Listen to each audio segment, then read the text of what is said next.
Hey guys. Tonight, we're diving into something a little less talked about, but just as luxurious.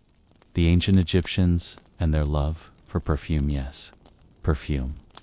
Imagine you've just returned from a long, exhausting day under the blazing Egyptian sun. The air is dry, the dust still lingers on your skin, and your body craves rest. But here's the thing, you're not just lying down to sleep. You're about to embark on a journey of relaxation that includes one of the oldest and most sacred traditions in human history: the art of scent. The ancient Egyptians were all about maintaining balance, both in their lives and in their spirits. And what better way to help your body and mind unwind than by surrounding yourself with the soothing aromas of oils, flowers, and resins. You probably won't survive this practice without a little relaxation of your own. But imagine how these scents would have transformed a typical Egyptian evening, especially when drifting off to sleep. So, before you get comfortable, take a moment to like the video and subscribe, but only if you genuinely enjoy what I do here. And hey, feel free to drop your location and local time in the comments side. Love to know where you're listening from now. Dim the lights. Maybe turn on a fan for that soft background hum. And let's ease into tonight's journey together. Perfume. In ancient Egypt was far more than a luxury or something to wear to impress guests. For the Egyptians, scent was deeply intertwined with spirituality and ritual. It wasn't just about smelling nice, it was about connecting with the divine and promoting overall well-being. Imagine walking into a room filled with fragrant flowers, calming oils, and the quiet whispers of incense. To the Egyptians, perfume wasn't just for beauty or fashion, it was for the soul.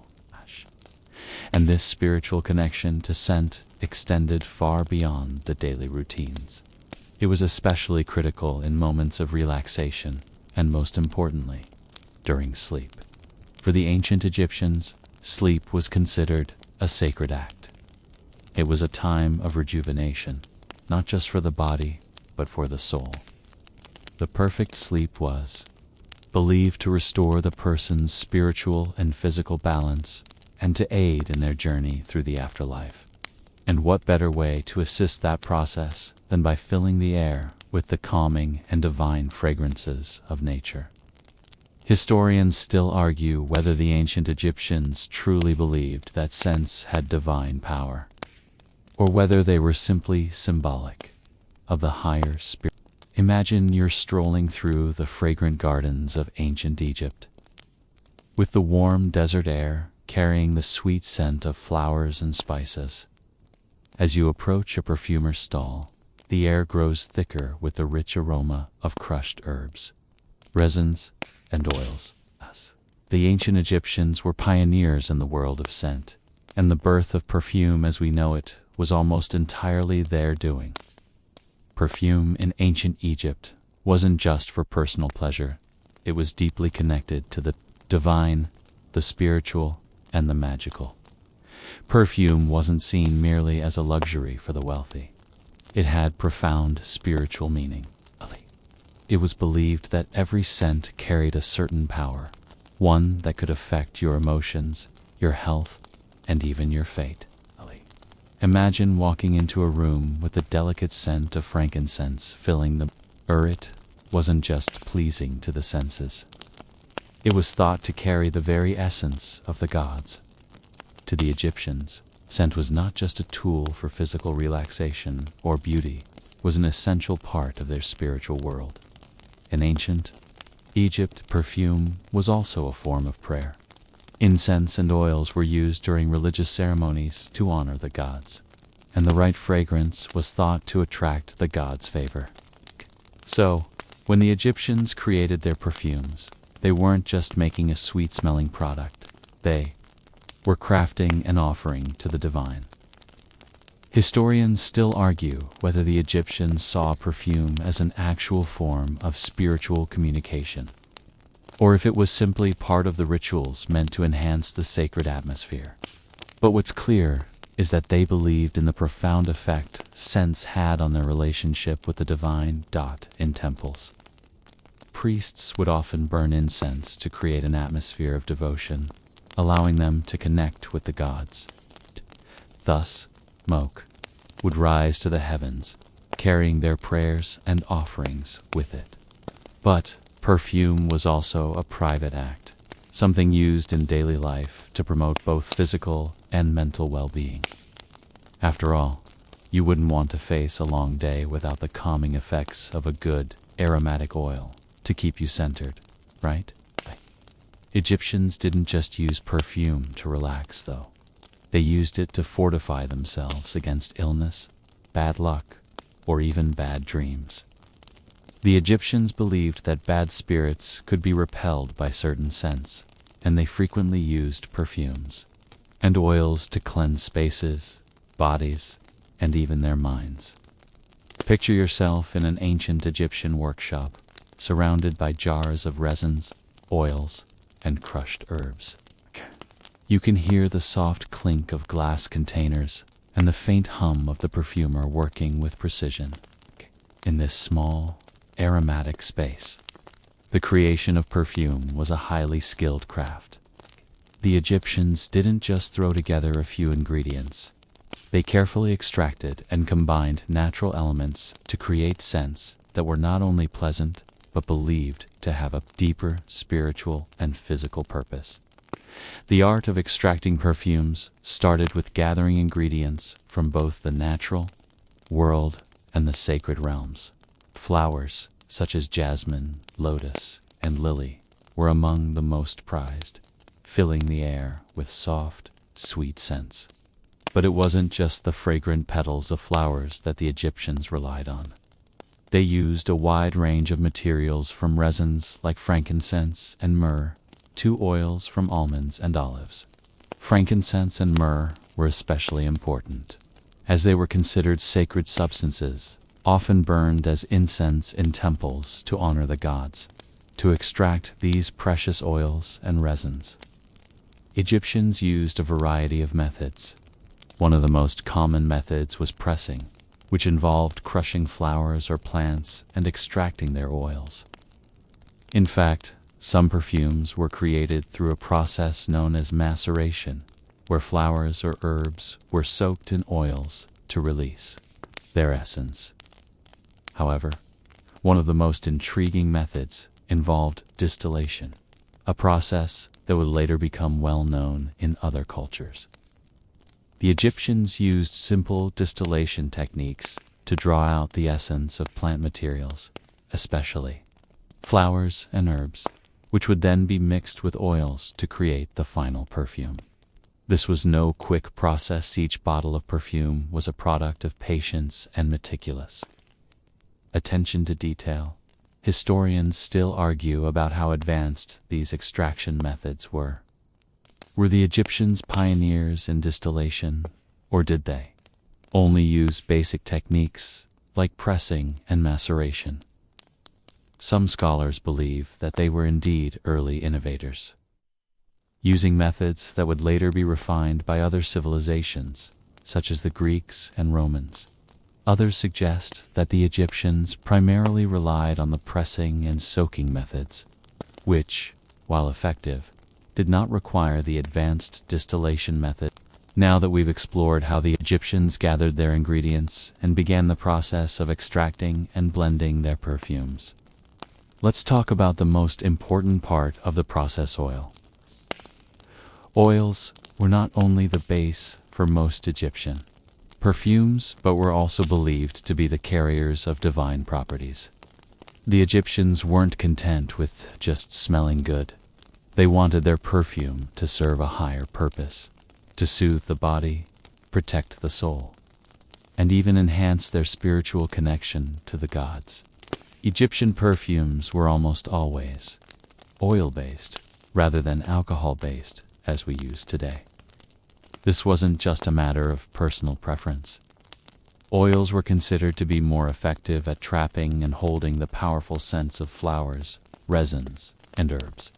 These oils had a rich, smooth texture, and they absorbed into the skin, allowing the fragrance to last much longer than alcohol-based perfumes, which tend to evaporate quickly. The use of oils also ensured that the perfumes could be massaged into the skin as part of the Egyptians' larger beauty rituals.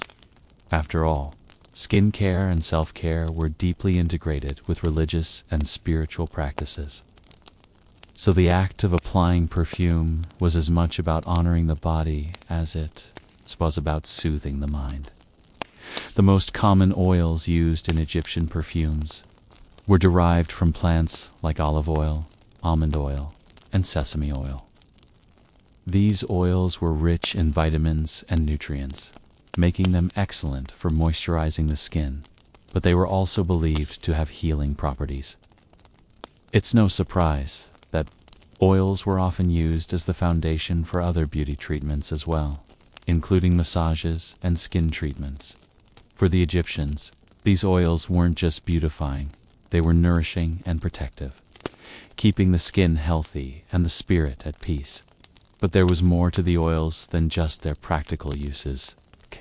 Many Egyptians believed that oils, especially those infused with flowers and resins, held spiritual significance.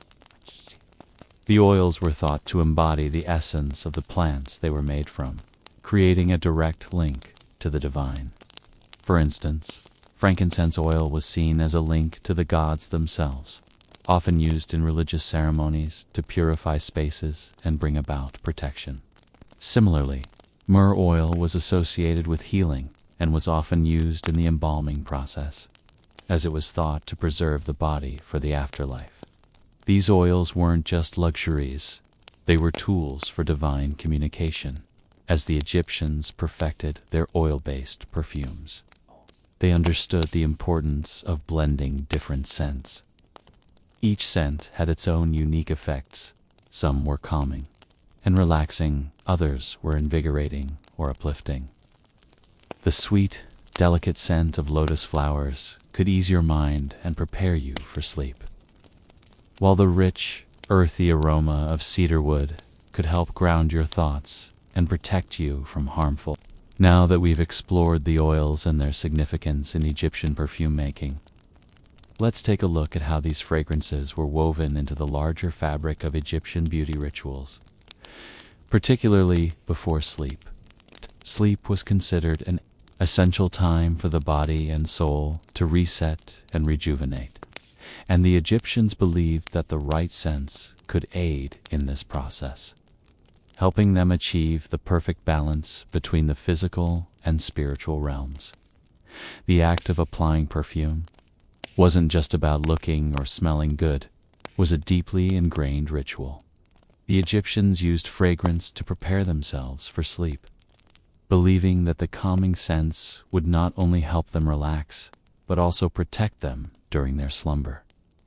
Much like how we might unwind today with a warm bath or a favorite bedtime ritual, Egyptians found peace and relaxation through fragrance.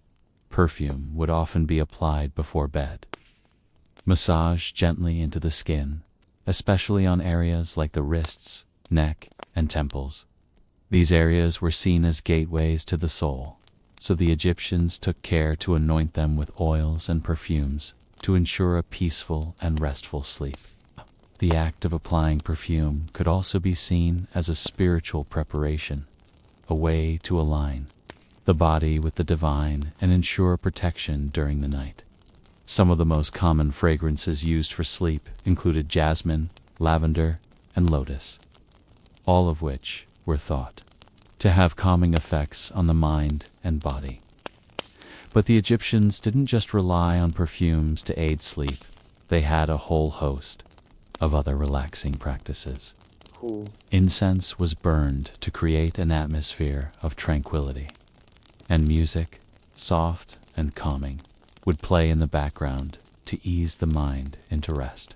The use of natural oils like almond oil and sesame oil would also be part of a soothing massage before bed, further helping to relax the body's muscles. Historians still argue whether the Egyptians saw sleep as simply a physical need or whether it held a deeper spiritual significance for them. Were they merely trying to ensure a restful body, or were they preparing their souls for the journey into the afterlife, a time when they believed the soul would leave the body? Some scholars believe that sleep was seen as a type of mini-death, a moment of rest where the soul could leave the body for a brief period, while others argue that sleep was viewed more as a necessary physical restoration. Either way, one thing is clear. The Egyptians considered sleep a sacred time that needed to be protected and enhanced with perfumes, oils, and rituals. Imagine now lying in an Egyptian bed, surrounded by the sweet scent of jasmine or lotus oil, drifting into a deep, peaceful sleep. The world outside is calm, and with each breath, the perfume of the ancient oils fills the air, soothing your mind and body. You're ready for a rejuvenating rest, one that will restore your spirit and prepare as you drift deeper into sleep, surrounded by the calming scents of ancient Egyptian perfumes. It's fascinating to consider how these fragrances were not just for private use. They had a divine purpose as well. Perfume wasn't just about feeling. Good fragrances were thought to connect the physical world with the spiritual. Perfumes were used in religious rituals to honor the gods, and they held immense power in sacred ceremonies. The Egyptians believed that every scent carried the essence of a god or goddess, transforming the atmosphere into something sacred, capable of attracting divine favor. One of the most prominent uses of perfume in Egypt was in religious offerings. The Egyptians understood that to truly honor the gods, they had to use the most precious and pleasing scents, which they believed would make their prayers and offerings more pleasing to the divine. Frankincense and myrrh were the goat scents. In these rituals, known for their sweet, rich aromas and their association with purity and protection, when burned in temples or placed on altars, the smoke was believed to carry prayers directly to the gods. But perfume was also deeply personal. In religious contexts, individuals would use fragrances in their homes or at their places of worship to create an atmosphere of devotion. Scents like cinnamon or cedarwood were believed to purify the air and ward off evil spirits. It was said that the Egyptians would sprinkle scented oils on statues of their gods, offering them not just food or incense, but the gift of fragrant oils to create a connection with the divine. These rituals were seen as essential for maintaining harmony with the gods, ensuring that they remained favorably disposed towards the living. Perfume wasn't limited to the private spaces or temples. It had a vital role in funerary practices as well. In tombs and burial chambers, perfume was offered as a means to preserve the body for the afterlife. The Egyptians believed that the fragrance of the perfume could help the deceased journey safely to the next world. Certain scents, particularly myrrh, were associated with preservation and immortality, making them essential in mummification rituals. The body was anointed with oils and resins, ensuring that the soul would have a pleasant experience in the afterlife, and that it would be protected from the dangers of the duat. The underworld. Historians still debate whether perfume in religious rituals was truly a means to attract divine attention, or if it was more about creating a sacred atmosphere in which individuals could feel spiritually connected. Some scholars argue that the act of burning or wearing perfume was an offering to the gods in itself, while others suggest that the real purpose was to prepare the worshipper or the deceased for their spiritual journey. Either way, it's clear that fragrance was seen as a bridge between the earthly and the divine, helping Egyptians feel closer to their gods and reinforcing the sacredness of their practices. So, as you lie there in the imagined quiet of your bed, the scents of frankincense or lotus might seem far removed from. Now, As we explore the divine connection that perfumes had in ancient Egypt, let's take a step back and consider the use of scent in more personal, daily life. While perfume certainly had spiritual significance, it wasn't reserved just for religious rituals or burial practices. For the ancient Egyptians, scent was as integral to their everyday life as food or clothing, and they used it constantly, from personal hygiene to socializing. From ceremonial functions to leisure, imagine walking through a bustling Egyptian market. The air is thick with the fragrance of spices, flowers, and fresh oils. The Egyptians didn't just rely on perfumes for spiritual or practical purposes. They also used scent to elevate their social standing and reputation. In fact, the use of perfume was a major indicator of wealth and status. If you were a high-ranking official or a member of the royal court, you would have access to the finest oils and fragrances. And wearing perfume was a way to signify your position in society. Perfume was often worn as a sign of refinement and elegance, and it was as much a part of beauty rituals as makeup or hairstyles. The upper echelons of society would often indulge in extravagant fragrances, using them not only for personal hygiene, but as a way of asserting their elite status. This was especially true for the royals, like Cleopatra, who is famous for her use of intoxicating perfumes, sometimes infused with exotic ingredients such as rose, cinnamon, and myrrh. These scents weren't just about smelling good, they were a tool of seduction, power, and prestige. But it wasn't just the wealthy who used perfume. Even common Egyptians, though they might not have had access to the same exotic ingredients, would use simple but pleasant scents like cedarwood, cinnamon, and sandalwood to freshen up and maintain their appearance. Perfume was a part of their daily life, and it was just as essential for the middle and lower classes as it was for royalty. People would dab perfume on their skin, especially during social gatherings or after bathing, and it became a way of showing respect for oneself and others. Fragrance was seen as a way to show dignity and cleanliness. The Egyptians didn't just apply perfume on themselves. They also used it in their homes. The scent of flowers, oils, and incense would fill the air of their living spaces. The air itself would carry fragrances that helped set the mood, whether it was a time for rest, religious ceremony, or celebration. In fact, many homes had designated areas for burning incense, and the Egyptians were known to have a deep appreciation for the art of creating a pleasant atmosphere. Their understanding of how scents could affect moods and energy levels was far beyond what we might expect from an ancient civilization. Historians still argue whether perfume's role in daily life was mostly a reflection of social class, or whether it had a deeper, universal importance in Egyptian culture. Was the use of scent an indicator of wealth and status?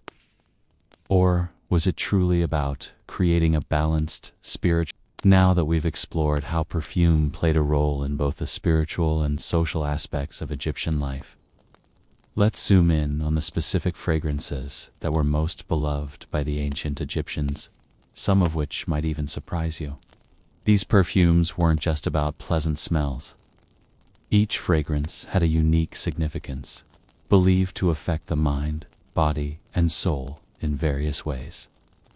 Imagine stepping into an ancient Egyptian palace or temple, where the air is filled with the sweet, smoky essence of myrrh or the delicate fragrance of jasmine. Each of these scents would have been carefully chosen not just for their beauty, but for their power to influence the spirit. One of the most iconic perfumes in ancient Egypt was frankincense. This resin, derived from the gum of trees found in the Arabian Peninsula and parts of Africa, was used extensively in religious rituals. Its deep, resinous fragrance was thought to carry the prayers of the people directly to the gods. In fact, frankincense was so sacred that it was reserved for ceremonial use in temples and palaces, used as an offering to the gods. When burned, it released a rich, smoky aroma that symbolized purity and divine presence.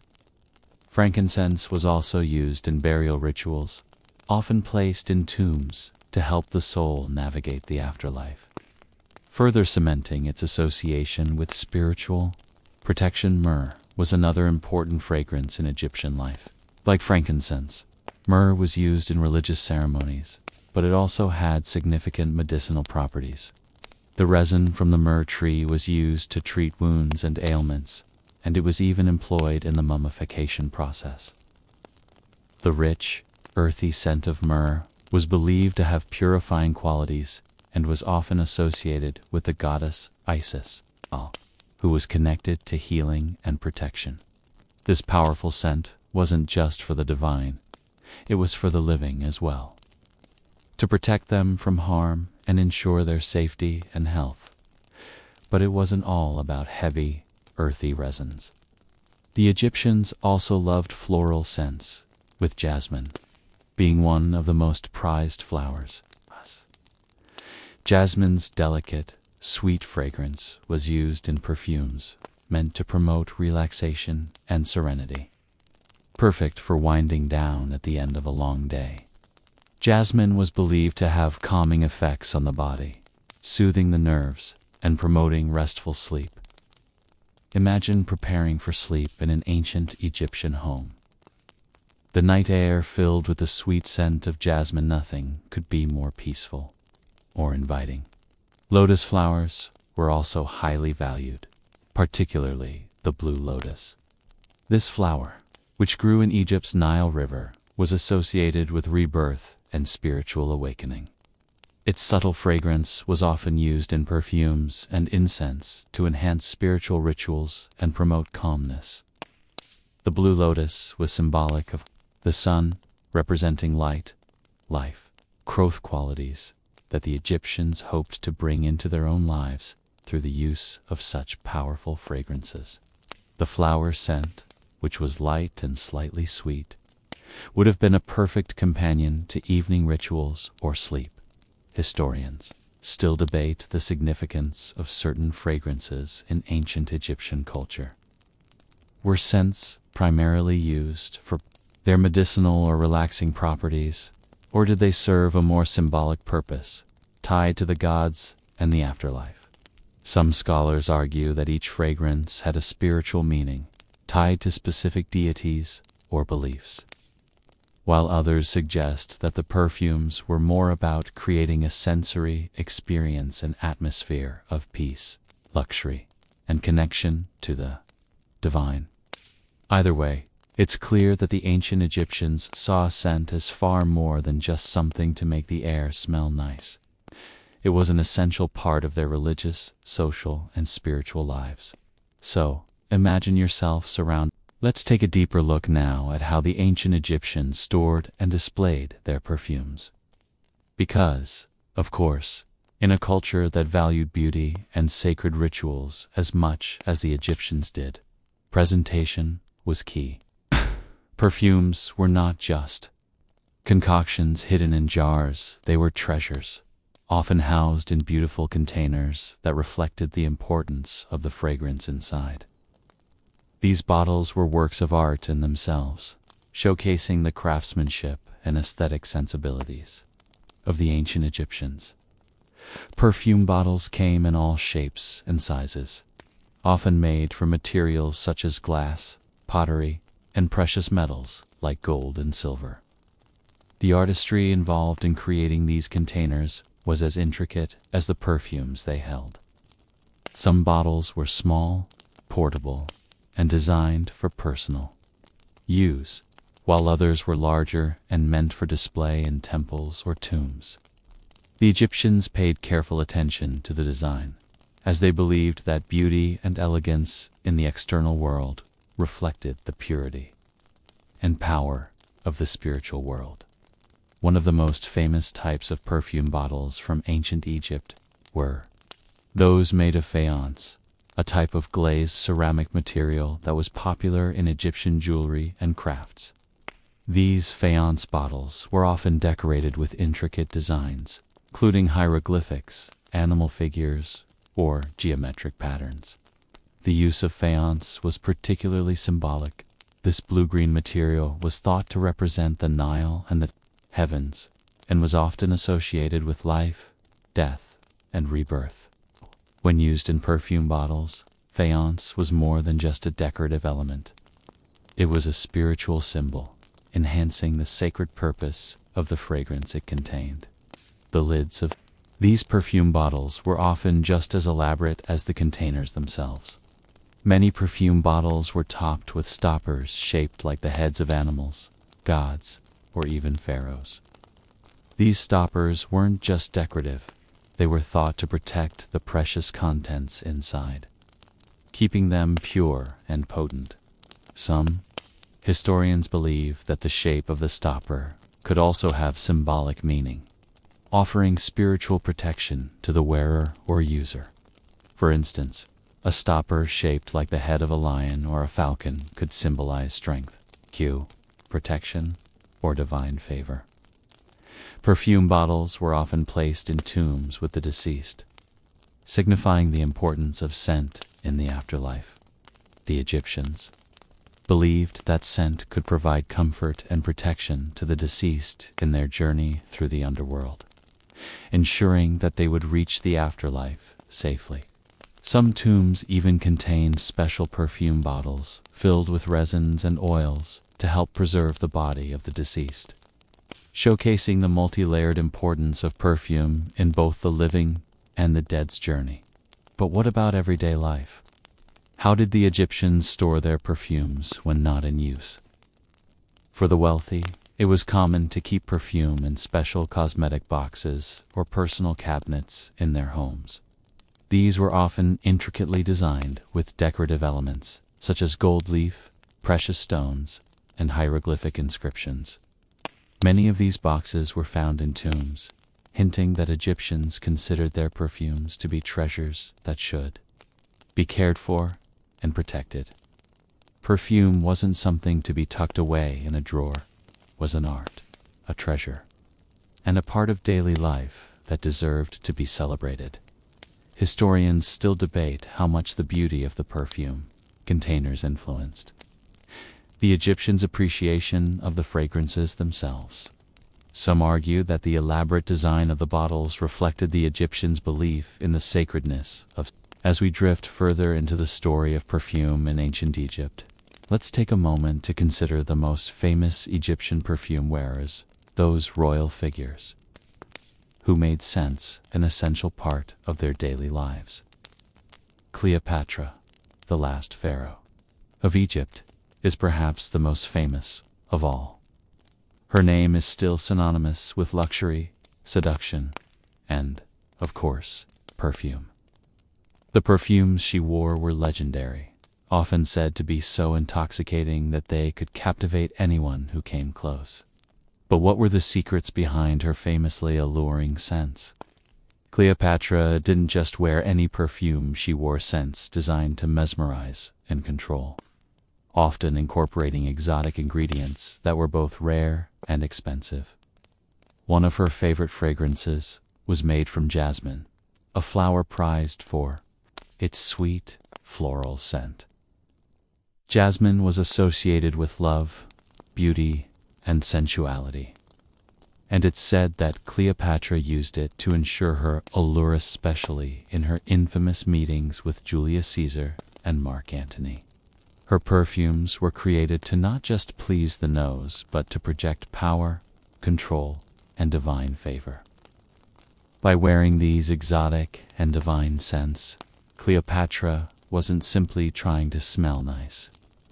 She was also making a statement about her authority and her connection to the gods. But Cleopatra's use of perfume wasn't just about beauty and seduction. It was a part of her grand diplomatic strategy. According to some historical accounts, she used fragrance as a way of controlling and enchanting the men in her life. One such story goes that she would have her sails soaked in perfume before arriving at the shores of Alexandria to meet her Roman suitors. As the ships approached, the air would fill with the intoxicating aroma of perfumes, setting the stage for the powerful and influential meetings that would follow. Imagine the scene: Cleopatra's ship, her sails billowing in the wind, carrying the sense of luxury and power into the harbor. With the right perfume, she could command a room, a kingdom, and the hearts of those around her. Historians still debate how much of this perfume-centered lore is based on truth versus myth. It's clear that Cleopatra understood the power of scent. Her legendary use of fragrance exemplifies the Egyptians' deep belief in the significance of perfume. It wasn't just for personal pleasure, it was a tool of influence, an extension of one's power, and a way of cultivating the perfect public image. But Cleopatra wasn't the only royal who used perfume to project power and elegance. Egyptian pharaohs and nobility used fragrance as part of their daily routines to maintain not just cleanliness, but also their divine connection. Perfume was seen as something that could protect the body and soul from harmful forces, whether in life or the afterlife. Pharaohs often had special perfumes crafted to accompany them in their tombs, ensuring that they would have the divine scents needed to reach the afterlife. For the nobility, perfume was a way to communicate status. Like Cleopatra, they used scent as a tool for enhancing their public presence. The most lavish perfumes were often crafted with rare ingredients like spikenard, cinnamon, and myrrh. These scents were so precious that they were reserved for those with enough wealth and influence to afford them. In some cases, perfume was also used as an offering to the gods. Now that we've explored the powerful use of perfume by royalty, let's take a look at how the practice of scent and perfume making spread beyond Egypt's elite circles. While the highest classes certainly had access to the most luxurious and rare perfumes, the art of perfume making wasn't something confined only to kings and queens. Perfume and scent were integral parts of daily life for people of all social classes in ancient Egypt. Even the middle and lower classes had access to simpler forms of perfume, though it was often made from more affordable ingredients. These perfumes, while not as elaborate as those created for the pharaohs, still played a significant role in personal care, hygiene, and social interactions. The average Egyptian could wear perfume made from common herbs like coriander, mint, and cedarwood, which were locally available and still carried both pleasant scents and healing properties. In fact, perfume in Egypt wasn't just about luxury, it was also an essential part of hygiene. The Egyptians, known for their meticulous cleanliness, would apply perfumes to their bodies after bathing, which was a regular ritual for many. The fragrances not only helped mask odors, but were believed to have purifying qualities. So, in a way, perfume served as an early form of deodorant, and many Egyptians considered their scent an outward expression of their personal hygiene and spiritual health. Perfume was also commonly used in other public spaces, like temples, palaces, and homes. People would burn incense during religious rituals, making the air thick with the calming and purifying scents of frankincense or myrrh. This wasn't just about creating a pleasant atmosphere. Incense was believed to have divine power, helping to connect the worshippers to the gods. The sacred nature of scent could transform an ordinary room into a temple, filling it with an aura of divine presence. As much as scent played a role in the lives of the common people, it also became a symbol of luxury that could be used for social and diplomatic purposes. Perfume, As we saw with Cleopatra, it was also about showing off one's status, whether that meant flaunting access to the most expensive perfumes, or simply keeping up with trends. Traders and merchants would often travel across Egypt and beyond its borders to bring back the rarest ingredients. Egyptians traveled to places like Punt, modern-day Somalia, and Ethiopia, where they could find frankincense and myrrh, which were highly prized for their use in perfumes. These rare materials didn't just end up in the royal courts. They were traded throughout Egypt, eventually making their way into the homes of the wealthy middle class as well. The perfume trade was an important part of Egypt's economy, helping to create a network of both domestic and international exchanges. Perfume makers, or perfumers, were skilled artisans who could often be found in busy markets, selling their fragrant creations to anyone who could afford them. It's likely that these perfumers had their own specialized workshops, creating unique blends for individuals, temples, and royalty. Even the poorest Egyptians could enjoy the luxury of fragrance in some form, whether it was the modest scent of local herbs or a special bottle of perfume passed down through generations. Historians still argue whether perfume's role in Egyptian society was more about personal care or if it was an essential part of the broader religious and social fabric. Some scholars suggest that perfume was used primarily as a tool for status and prestige, while others point to its deeper spiritual and therapeutic roles. Regardless of the purpose, it's clear that scent was a central part of Egyptian culture and expression of both personal hygiene and spiritual devotion. So, as you lay back, imagine the scent of herbs and flowers swirling through the air.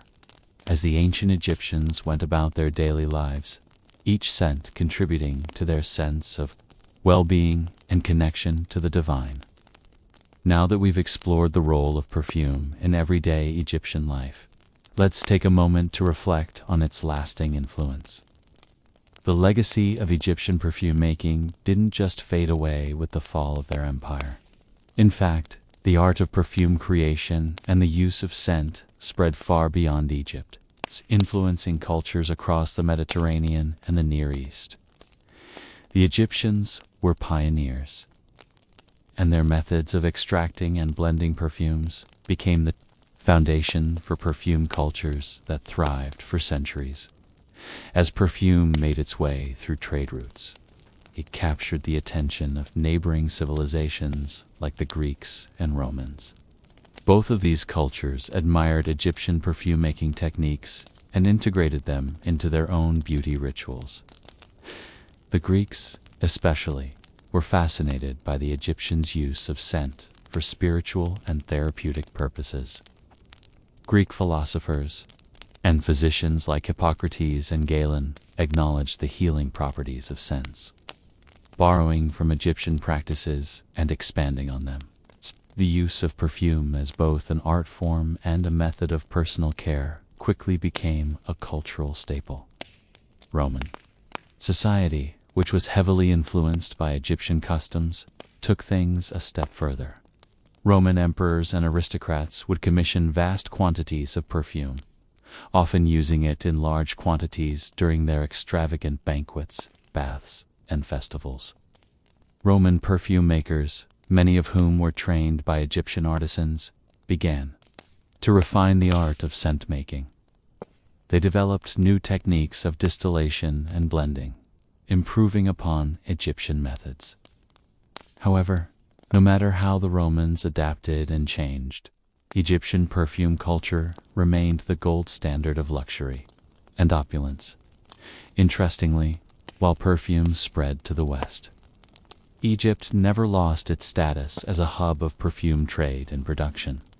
Even as centuries passed, Egyptians continued to create some of the most luxurious and sought-after perfumes. Their unique blends, passed down through generations, remained a symbol of divine connection and purity.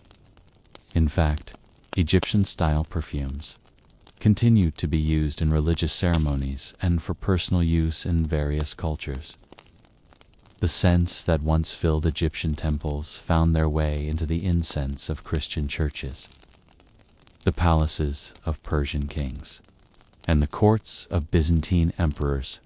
Historians still debate whether the Greeks and Romans adopted Egyptian perfume-making purely out of admiration for its refinement, or whether they were also motivated by a desire to connect with the divine, just as the Egyptians had. Was the use of perfume in religious rituals a means to bring people closer to the gods, or was it just a luxury item passed from one empire to the next? Some scholars argue that the ancient Egyptians had a uniquely spiritual relationship with scent, using it to align themselves with the gods and the afterlife, while others believe the adoption of perfume by later civilizations was more about status and luxury. Either way, it's undeniable that the Egyptians laid the foundation for perfume cultures that would flourish for millennia. As you breathe in the calmness of your evening, imagine the ancient world of Egypt, with its bustling markets and sacred temples filled with rich fragrances of frankincense, myrrh, and lotus. The same scents that the Egyptians used to honor their gods and ease their daily lives are the same fragrances that eventually traveled the world. These perfumes carried not just sweet aromas, but centuries of tradition and a deep connection to the divine.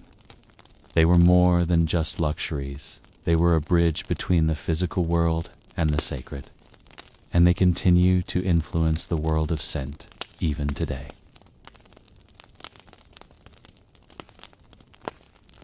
As we move forward in our fragrant journey, please, let's shift our focus to the decline of the once flourishing art of perfume making in ancient Egypt. We've already seen how perfume was a central part of Egyptian daily life and culture. From the luxury of royal courts to the spiritual rituals of temples. But like many things in ancient civilizations, the craft of perfume making faced challenges over time. Changes in politics, the economy, and foreign invasions had significant impacts on Egyptian perfume culture. By the time of Egypt's conquest by the Romans in 30 BCE, Egyptian perfume making was already facing competition from other Mediterranean cultures, while Egypt remained a key player in the perfume trade, especially with the continued demand for its resins like myrrh and frankincense.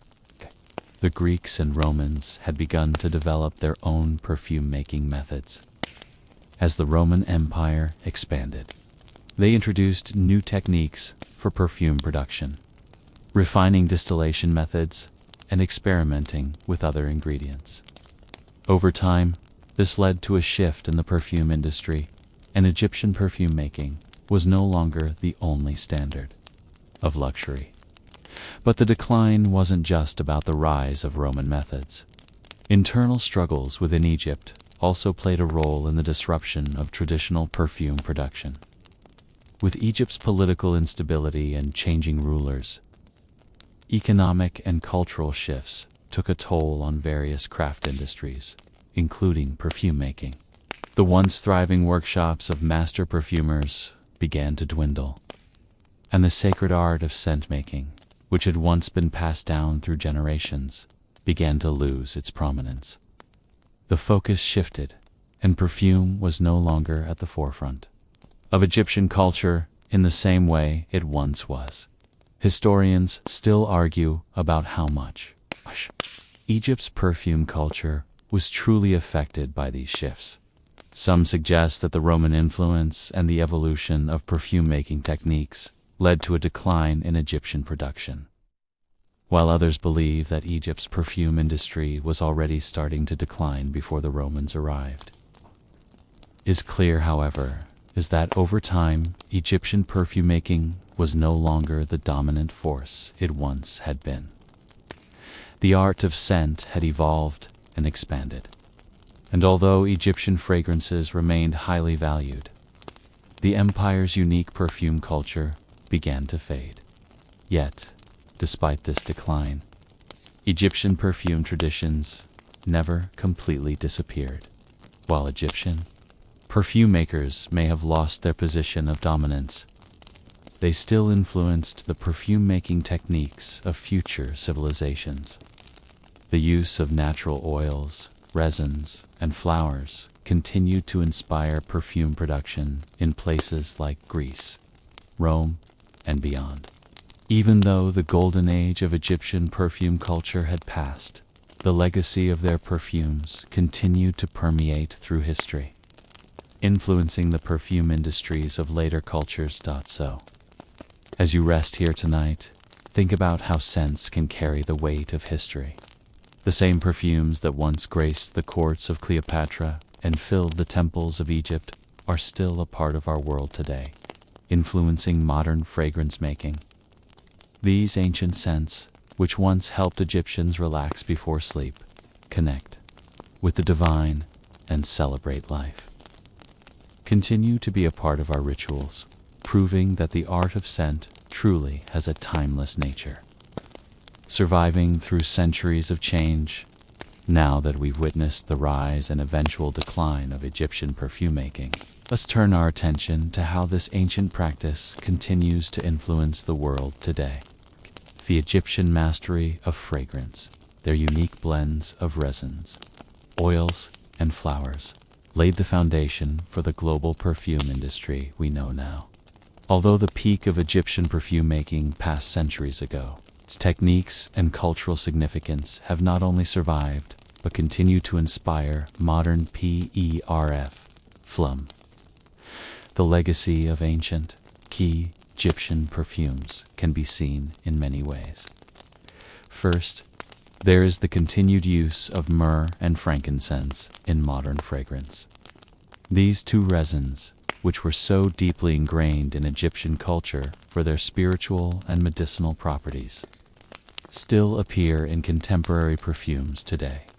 Myrrh, with its warm, resinous scent, and frankincense, with its smoky, rich aroma, are often used in both traditional and modern fragrance compositions to evoke a sense of mystery, spirituality, and depth. In fact, these ingredients have become staples in the perfume industry, showing how ancient practices are carried forward in the scents that surround us.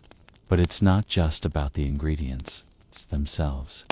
The concept of fragrance as a tool for spiritual connection is something that has lived on.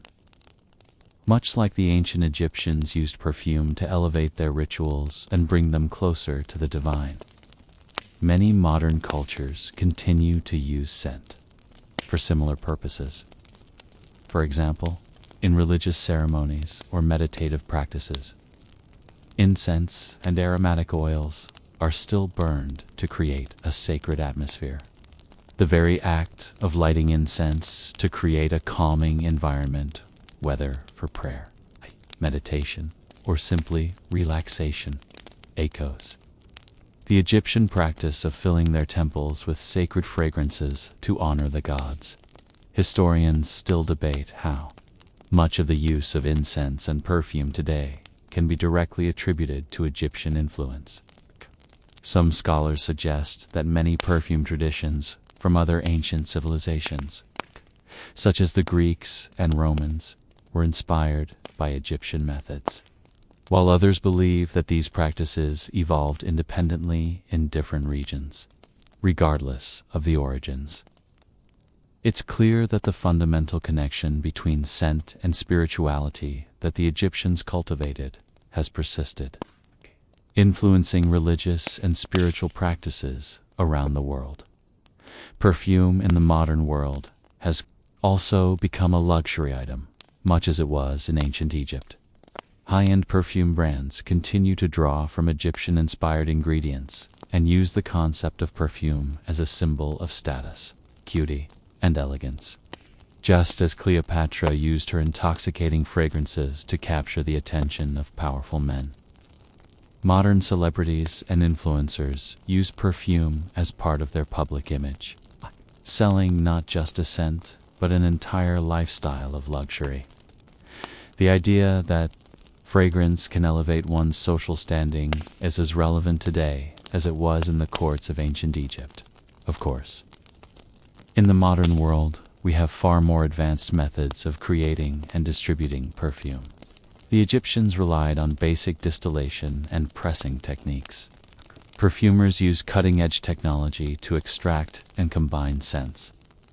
However, even with all of our modern advancements, the essence of what the Egyptians created remains. The same perfume is about more than just fragrance. It's about creating an experience, a connection, a mood, whether for spiritual or social reasons. Scent is still a bridge to something greater than ourselves, just as it was for the ancient Egyptians. So, as you rest this evening, imagine the incredible journey these ancient fragrances have taken through time. From the sacred temples of Egypt to the luxurious perfume counters of today. The connection between fragrance and the human experience has endured, continuing to evoke memories, emotions, and even transcendence. The Egyptians believed in the power of scent to connect the physical and spiritual realms, and now, thousands of years later, so do we. As we come to the final section of our fragrant journey through ancient Egypt, let's pause and reflect on the central role that perfume played in the lives of the Egyptians. We've traveled through time, witnessing how this ancient practice of mixing oils, resins, flowers, and herbs into perfumes was not just a luxury, but a vital part of the Egyptian spiritual, social, and personal lives. From Cleopatra's legendary use of perfume to the daily rituals of the common people, scent was never just something they wore, it was something they lived by. But beyond just the physical experience of wearing or burning perfumes, there was a deeper, more symbolic connection to the act of scenting oneself. For the Egyptians, perfume was closely tied to order, purity, and balance, concepts that were essential in their understanding of the universe. The right fragrance, properly used, was believed to maintain harmony between the body, the soul, and the gods. Whether used for sleep, for beauty, or as a spiritual offering, perfume was seen as a tool for aligning the self with the divine order of the cosmos. Perfume also played a crucial role in the concept of immortality, perhaps most notably in the context of the afterlife. Just as they carefully preserved the bodies of the dead with the finest resins and oils, the Egyptians believed that scent, particularly those of myrrh and frankincense, would guide the soul safely to the next world. Perfumes were often placed in tombs to accompany the deceased on their journey, ensuring that they would be protected from evil spirits and be welcomed by the gods. The connection between life, death, and the divine was inseparable from the fragrances they cherished. As you settle in for sleep tonight, think about how the same role perfume played in ancient Egyptian rituals can still resonate today. Modern perfumers who carefully blend oils, florals, and resins are still capturing the magic of scent, the same magic that the Egyptians discovered millennia ago. In a way, each time you wear your favorite fragrance or light a candle, you're participating in a long-standing tradition, one that has crossed centuries and civilizations. The ancient Egyptians were among the first to realize that scent is more than just a pleasant smell. It is a vehicle for memory, for connection, and for spirituality. Perfume, for them, was as much a journey as it was a product. The fragrances used by the Egyptians were designed not just to smell good, but to create an experience, to transport the wearer into a different state of mind, to connect them with the divine, and to help them maintain spiritual and physical balance. The calming scents that you imagined filling the air tonight, the frankincense, the jasmine, the lotus wood, have been used by the ancient Egyptians to create an atmosphere of peace and relaxation. Just as they helped prepare for sleep, protect from evil, and offer prayers to the gods. In the end, the ancient Egyptians didn't just perfume their bodies, they perfumed their lives. From the moment they woke up to the moment they drifted into sleep, scent was a constant companion, an invisible presence that helped them maintain balance, harmony, and connection to the divine. As you rest now, remember the timeless tradition of using scent not just as a luxury, but as a way of creating peace, connection, and balance in your own life. Let the fragrant memories of ancient Egypt be your guide to a peaceful night's rest, as you too drift into a sacred, serene sleep. Hey guys, tonight we're diving into something ancient, mysterious, and honestly, a little spooky: the fascinating world of Egyptian mummification. Picture this. You're in ancient Egypt, lying on a stone table, the desert heat brushing against your skin, and you're about to go through one of the most intense rituals in human history. But don't worry, it's not a one-way ticket to the afterlife just yet. Nope. You're being prepped for a long journey. You probably won't survive this process without some serious help. And we're talking serious help. So, before you get comfortable, take a moment to like the video and subscribe, but only if you genuinely enjoy what I do here.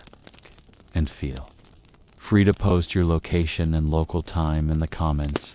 Always curious where people are listening from. Now, dim the lights. Maybe turn on a fan for that soft background hum. And let's ease into tonight's journey together. Alright, back to you, the soon-to-be mummy. So, you've got your first big step ahead: mummification. It's no casual thing. Ancient Egyptians believed that death wasn't the end, it was just the beginning of your journey into the afterlife. But if you thought all you had to do was lie down and relax, think again. Preparing your body for immortality was a complex, carefully crafted science that involved a lot of, well, let's call them uncomfortable procedures. This was not a one-size-fits-all situation, but rather an ancient ritual that took weeks, even months, to complete. Okay. It was all for the greater good, right? Let's start by understanding the whole reason behind it. Egyptians weren't just into preserving bodies for fun. Oh. They genuinely believed that for your soul to live on after death, your body had to stay intact. In fact, they considered it vital for the soul's eternal existence. They thought your soul would need its physical home, and if your body decayed beyond recognition, your soul would have nowhere to hang out. Which, let's be honest, would be a pretty rough way to spend eternity. Just imagine being locked out of your house forever. That's where mummification came in. Think of it as an ancient home improvement project for the afterlife, complete with a lot of sticky substances, body parts that are about to go on a journey of their own, and rituals that would make anyone flinch. But what was the first step in preparing for immortality? Well, if you were getting mummified, the very first thing you'd encounter would be the embalming process. Alright, here's where things get ... interesting. The first step in your transformation into an Egyptian mummy. You'd have to get your insides sorted out. Let's face it, you're not going to make it to the afterlife if your internal organs are still just flopping around, right? Nope. The Egyptians knew that they had to remove the organs to prevent decay and to protect your body for eternity. Now, imagine this. You're lying there, probably a little groggy, I mean. This is a serious process. So let's assume you're knocked out for a bit, when the first thing to go is your stomach, lungs, liver, and intestines. They didn't mess around. But here's the kicker. The Egyptians didn't just toss your organs in the trash. Oh no, they had a plan. These were carefully preserved in special jars called canopic jars. Think of them as the ancient Egyptian version of Tupperware, except with more intricate design and a lot less plastic. The canopic jars were actually key to the process because your organs were considered super important for your afterlife. After all, you'll need your stomach if you're going to feast on the food and drink waiting for you in the afterlife, right? And that brings us to the next step, the brain. Oh, you didn't think that was staying in, did you? The ancient Egyptians didn't really see the brain as important. They believed that the heart, not the brain, was where all your thoughts, emotions, and decisions came from. So, instead of carefully preserving your brain, the embalmers used a long hook to remove it through your nose. Nice, right? And then here's the weird part. They tossed it away. Yep, the brain was considered pretty much useless by the ancient Egyptians. The heart, on the other hand, was kept inside your chest, wrapped up in protective layers, and would be weighed against a feather in the afterlife to determine if you were worthy of immortality. Historians still argue whether the brain removal is more about preserving space for the soul or simply a matter of practicality after all. They couldn't have a bunch of brains floating around, could they? But in any case, with the heart in place and the rest of your organs safely tucked away in their jars, it was time to get your body looking as good as new, or at least preserved for thousands of years. The next step, drying you out. Time to bring on the natron. Now that your vital organs are safely stashed in those cool canopic jars, and your brain is, well, gone, maybe you don't miss it too much. It's time for the next crucial step, dehydration. And no, this doesn't mean you'll be sipping on water to survive. The Egyptians knew that the key to preserving you for eternity was drying you out completely. The mummification process involved lots of natron.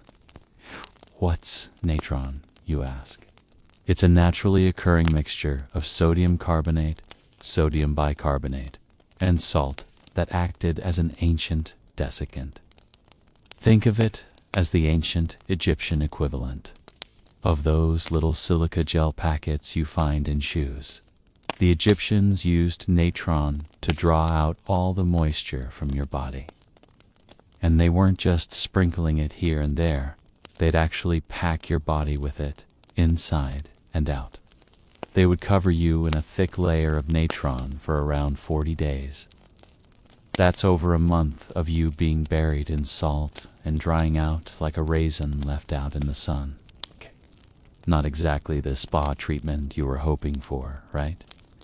But hey, they weren't messing around with preserving your body for the afterlife. It wasn't just the body that got the natron treatment, oh no. They'd make sure your internal cavities were scrubbed out with it too. It was an all-encompassing dry-out session to make sure that not a drop of moisture remained. Believed that the only way to preserve the body for eternity was to make sure it was as dry as a desert, and natron was the perfect tool to help with that. You can think of it like a massive, ancient, deep clean, except the result was more eternal, preservation, and less fresh and revitalized. But here's the thing. While the natron helped dry you out, it was also doing something else, preserving your skin and giving you that golden, it's almost bronzed look that we see in so many mummies today. It was part beauty treatment, part preservation. Technique. It's when you see those mummies with perfectly preserved skin, it's not just luck. It's centuries of ancient Egyptian know-how. Historians still debate whether the extensive use of natron was purely for preservation or if it had a deeper Symbolic meaning, maybe the Egyptians thought the drying process purified the body and soul, too. Either way, once you're thoroughly dried out, the next step is all about putting you back together, quite literally. Alright, so now you're completely dried out, your organs are safely packed away in their jars, and your body is ready for the next big step, getting wrapped up tighter than a mummy burrito. But before they start wrapping you in linen, there's one more thing the ancient Egyptians needed to prepare your body's exterior for immortality. They weren't just going to slap some bandages on you and call it a day. Oh no, you've got to look the part of a deity in the afterlife. To kick things off, your body would be anointed with oils and resins. These weren't just any oils. They were meant to preserve your skin, giving it that lovely, shiny, almost waxy finish we associate with mummies. The oils also helped prevent the skin from cracking and drying out too much during the wrapping process. Imagine being slathered in an oil bath, but instead of coming out soft and smooth, you're now sealed for eternity. Not exactly the spa day you dreamed of, but hey, at least you'd smell good.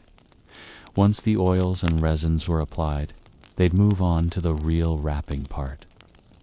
It wasn't just a quick, careless bundle up. Mummification was a meticulous process.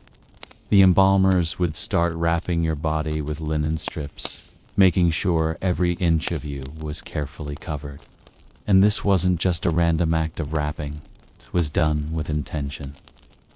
Each wrap was believed to protect your body and, by extension, your soul. The Egyptians believed that every layer of linen you were wrapped in provided a layer of protection against evil spirits.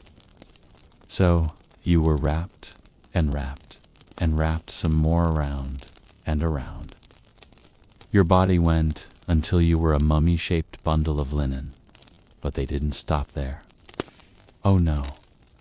After wrapping your body in linen, the would insert amulets and charms between the layers of bandages.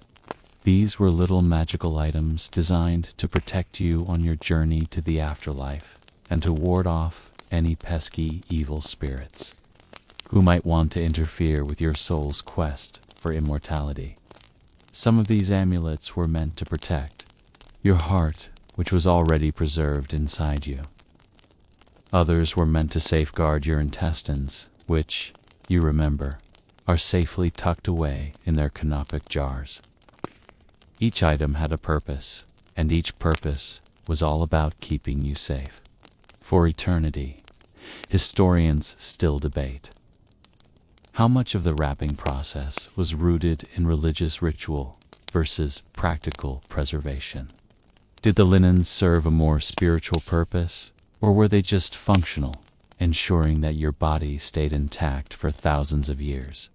It's likely a bit of both.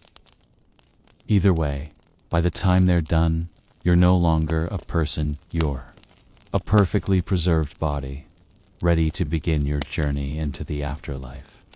And with that, you're just about ready to be sealed away for eternity, but before they close your tomb, there's one more little thing you need: your tomb. You've got the oils, the resins, the amulets, and enough linen wraps to last for eternity.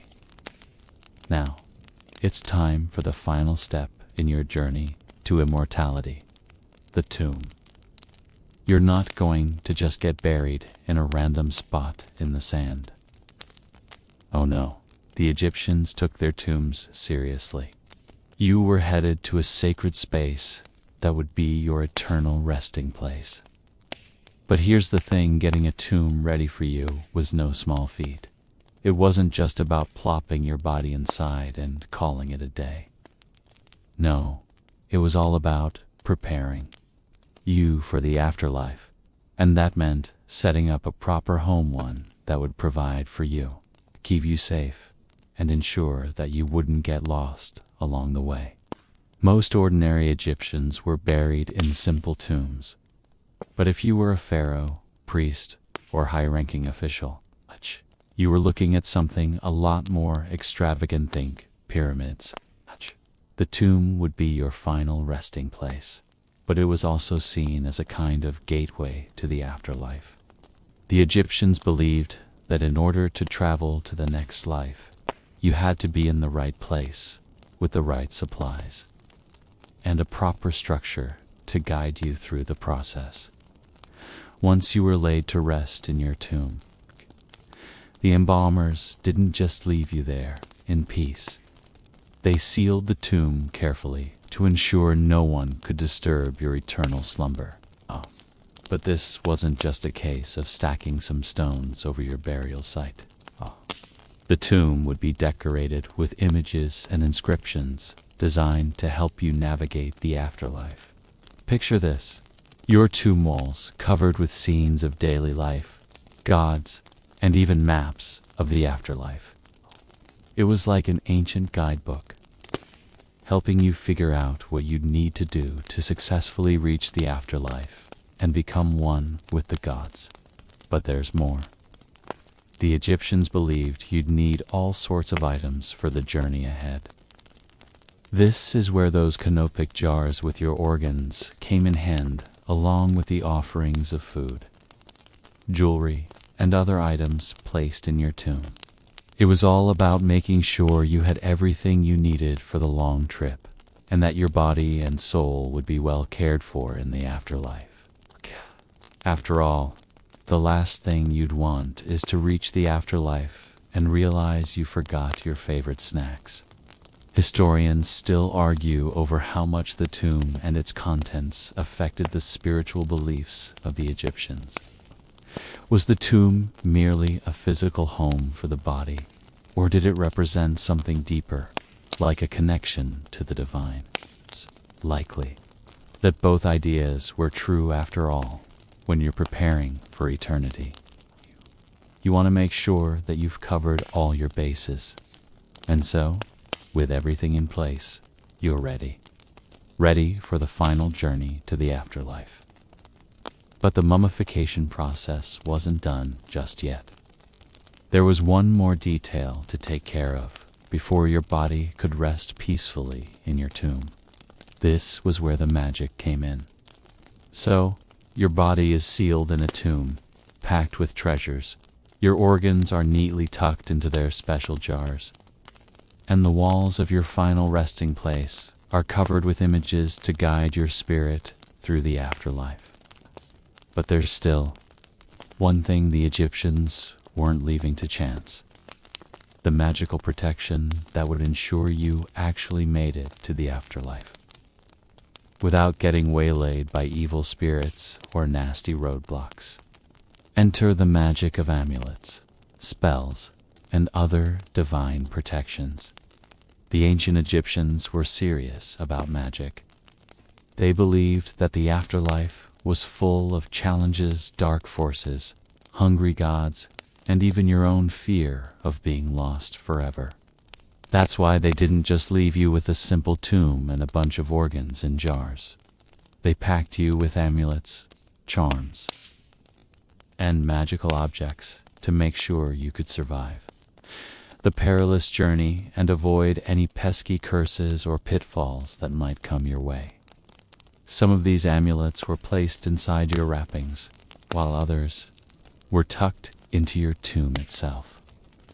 Either way, they weren't taking any chances. One particularly important item was the heart scarab.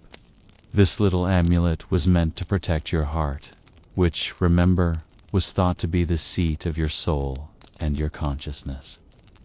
The Egyptians believed that when you reached the afterlife, your heart would be weighed against the feather of Mat, the goddess of truth and justice. If your heart was heavier than the feather, meaning you'd done wrong in life, you'd be devoured by Ammit, a terrifying beast that ate the souls of the unworthy. So, the heart scarab was meant to protect your heart and ensure it didn't betray you during the judgment. And then there were the spells. Yes, spells were just as important as physical objects in the mummification process. The Book of the Dead, a collection of funerary texts, was often placed in the tomb alongside the deceased. This book was full of spells designed to help you navigate the underworld, protect you from demons, and ensure that you would be able to enter the afterlife safely. Picture it like a spiritual instruction manual, a how-to guide for getting through the afterlife without getting stuck in limbo or being eaten by a giant crocodile. Historians still debate how the Egyptians viewed these amulets and spells. Were they just superstition, or did they genuinely believe that these magical items had the power to protect the deceased? It's likely that they saw them as necessary tools to help the deceased navigate a world that was as uncertain as it was dangerous.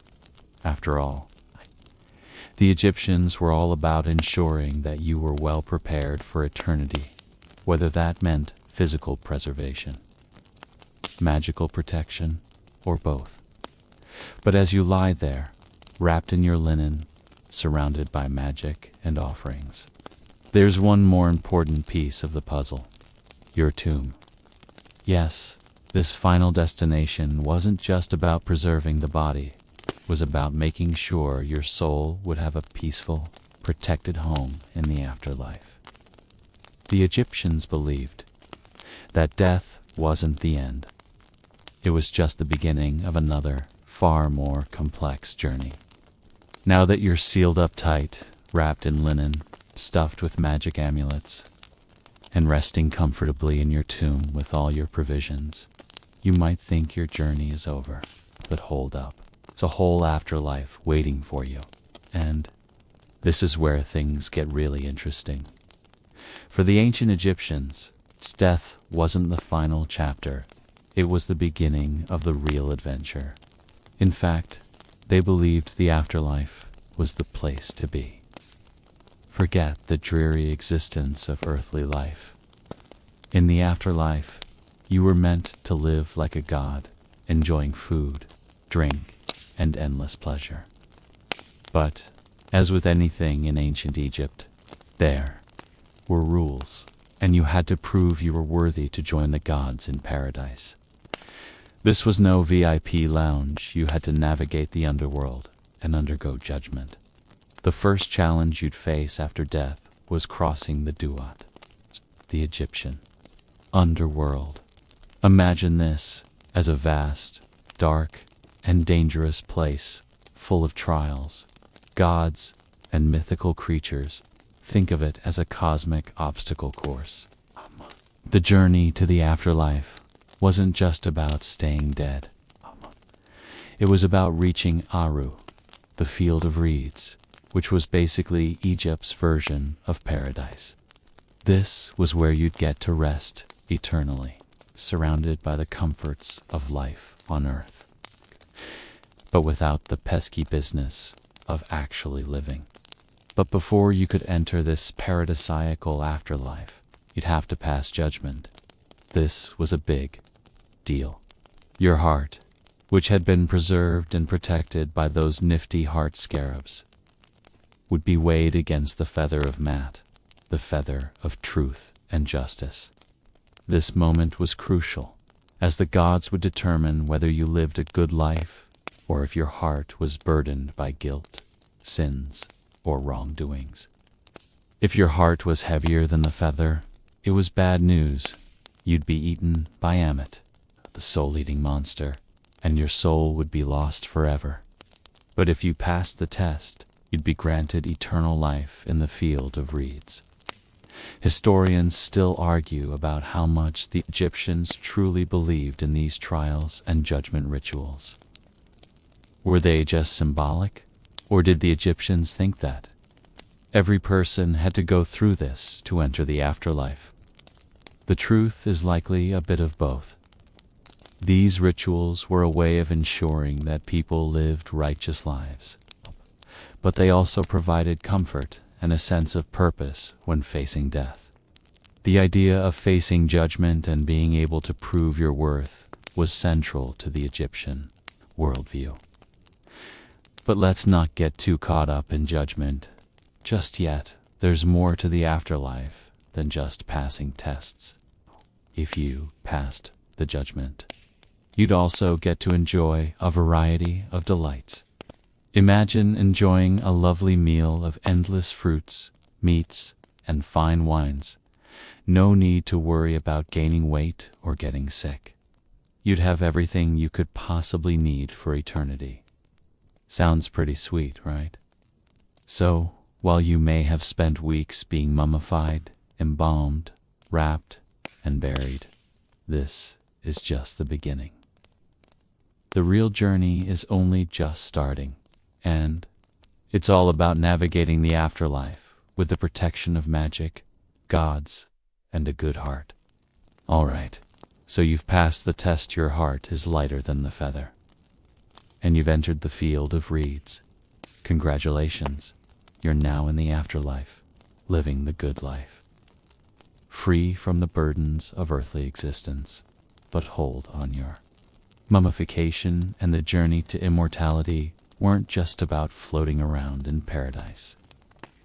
Let's take a detour back to the earth, where it all started, and talk about one of the grandest tombs ever created, the pyramids. Because, believe it or not, those enormous structures were much more than just fancy burial sites. They were essential to your afterlife. In the eyes of the ancient Egyptians, the pyramid wasn't merely a grand resting place. It was your gateway to the afterlife. Think of it as the most exclusive VIP lounge you could imagine. But instead of velvet ropes, you're looking at thousands of stone blocks. The pyramids were designed to help the soul of the deceased make the transition from this world to the next. Specifically, the Great Pyramid of Giza, where Pharaoh Khufu was entombed, was built with the perfect alignment to the stars, ensuring that the deceased could successfully ascend to the heavens. But here's the twist. Pyramids weren't just for the big shots. Sure, pharaohs and the super wealthy got their giant, awe-inspiring pyramids, but everyday Egyptians had their own form of these monumental tombs. These were usually smaller, more humble structures, but still carefully designed and oriented to help the soul reach the afterlife. Even if you weren't royalty, you were still expected to have a good pyramid-like structure, ensuring your passage to a Rutha idyllic afterlife. Interestingly, historians still debate whether the Egyptians truly saw the pyramid as a physical means of traveling to the afterlife, or if it was purely symbolic. Some scholars argue that the pyramid's shape represented the sun's rays, Dane as a celestial ladder that would carry the deceased soul up to the heavens. Others suggest the pyramid was more of a home base for the soul, a place where it could return for rest and rejuvenation after its journey through the underworld. Either way, the pyramid played a critical role in the afterlife, just as much as mummification did. Now, here's where it gets a little quirky. If you were a royal mummy, you didn't just get a burial, you got an entire team to help you transition. Priests, workers, and even family members would perform rituals and offer prayers to ensure that your soul made it safely to the afterlife. They weren't just honoring the dead. They were actively helping them through the trials and challenges of the duat. So, in a way, these grand tombs were like an afterlife project, constantly maintained and protected to ensure the deceased soul was never in danger. The weird part, though, is that not all mummies made it to the afterlife without issues. As time passed, many of the tombs were looted, and royal mummies were taken from their resting places. Imagine being a royal mummy, fully prepared for an eternity of bliss. only to be disturbed by a bunch of tomb robbers seeking treasure. This disturbance didn't exactly scream peaceful rest, right? Historians still argue whether the tomb looting was more about greed or an effort to keep the mummy key alive for as long as possible by performing the necessary rituals. Some believe the robbers took mummies because they thought they could benefit from the power and protection of the deceased. Others think the loot was purely about the gold and treasures that were buried with the dead. Either way, this definitely wasn't a peaceful way for a mummy to rest for eternity. But back in the day, tomb robbers were simply another part of the afterlife equation, making sure the rich and powerful didn't sleep too soundly. All right, now that we've covered how mummies were prepared for the afterlife, the role of the pyramids, and the way tombs were built to protect the deceased, let's move on to something a little more modern: how we treat these mummies today. Sure, they were designed for immortality, but what happens when their eternal rest is disturbed by the curious minds of modern archaeologists? Or, worse, tomb raiders. The mummy looting wasn't just a thing of ancient times. It's still happening today, though, with more sophisticated technology and more at stake than just a few shiny trinkets. The most famous example of modern-day mummy disturbance is the discovery of Tutankhamun's tomb in 1922 by British archaeologist Howard Carter. The tomb was found nearly perfectly intact, with its treasures, amulets, and mummified remains, just waiting for exploration. Sounds like a dream, right? But here's the weird part. After the discovery, a number of people connected to the excavation died under mysterious circumstances. Some of them even believed they were cursed by the tomb's spirit enter, the infamous curse of the pharaohs. Did the mummies of ancient Egypt really have curses? Or was it just a string of bad luck? Historians and archaeologists still debate whether the idea of a mummy's curse has any basis in reality. Some argue that it was just a series of coincidences, a tragic case of people dying unexpectedly and fueling sensational rumors. Others claim the curse was a way to explain the rapid decline in health and fortune of those involved in the excavation. While the curse has been debunked, it's still fascinating to think about how the discovery of mummies stirred up both wonder and fear, even in modern times. But let's not get too carried away with supernatural stuff. In reality, the process of uncovering mummies has brought incredible insights into ancient Egypt. With modern technology, such as CT scans and DNA analysis, we've been able to learn a lot about the mummification process itself and the lives of the people who lived thousands of years ago. We now know more about how they mummified their dead, what materials they used, and even what they ate. For example, archaeologists recently discovered that the ancient Egyptians used some surprisingly modern techniques to preserve the body. They applied herbal treatments to the skin and used certain resins to protect the corpse from bacteria. They even figured out ways to mummify pets. Many tombs have been discovered with mummified cats, dogs, and even crocodiles. If you're going to take your best friend to the afterlife, you've got to make sure they're mummified, too. Interestingly, some scholars argue that the ancient Egyptians were so invested in the process of mummification because they truly believed in the power of preservation. They believed that by maintaining the integrity of the body, they could preserve the essence of the individual for eternity. But does this mean the Egyptians were just obsessed with immortality? Or was there a deeper spiritual connection, too? The idea of bodily preservation, historians still debate whether mummification was about religion, science, or both. And let's not forget that the mummification process wasn't just about preserving the body. It was about ensuring that the soul had a chance at immortality. The elaborate rituals, amulets, and burial goods were all aimed at guaranteeing the soul's safe passage into the afterlife. Even though some of those goods were looted or destroyed over the centuries, the central idea behind mummification, the quest for eternal life, remains at the heart of ancient Egyptian culture. Now, we've explored the fascinating practices behind mummification, the mystical allure of curses, and how modern science has unraveled many of the mysteries of ancient Egypt.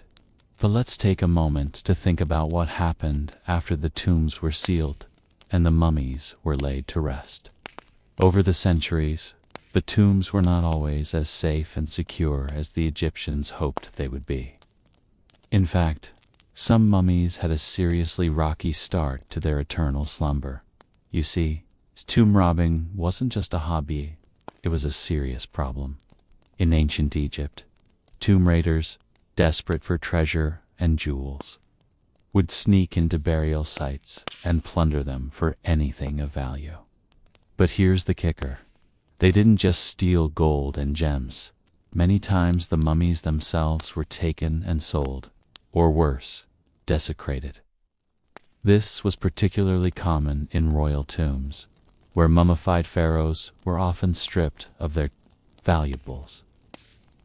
Imagine spending centuries perfectly preserved in your tomb, only to be yanked out, tossed around, and stripped of everything you were buried with. Not exactly a restful eternity now. Not get too upset for the mummies just yet.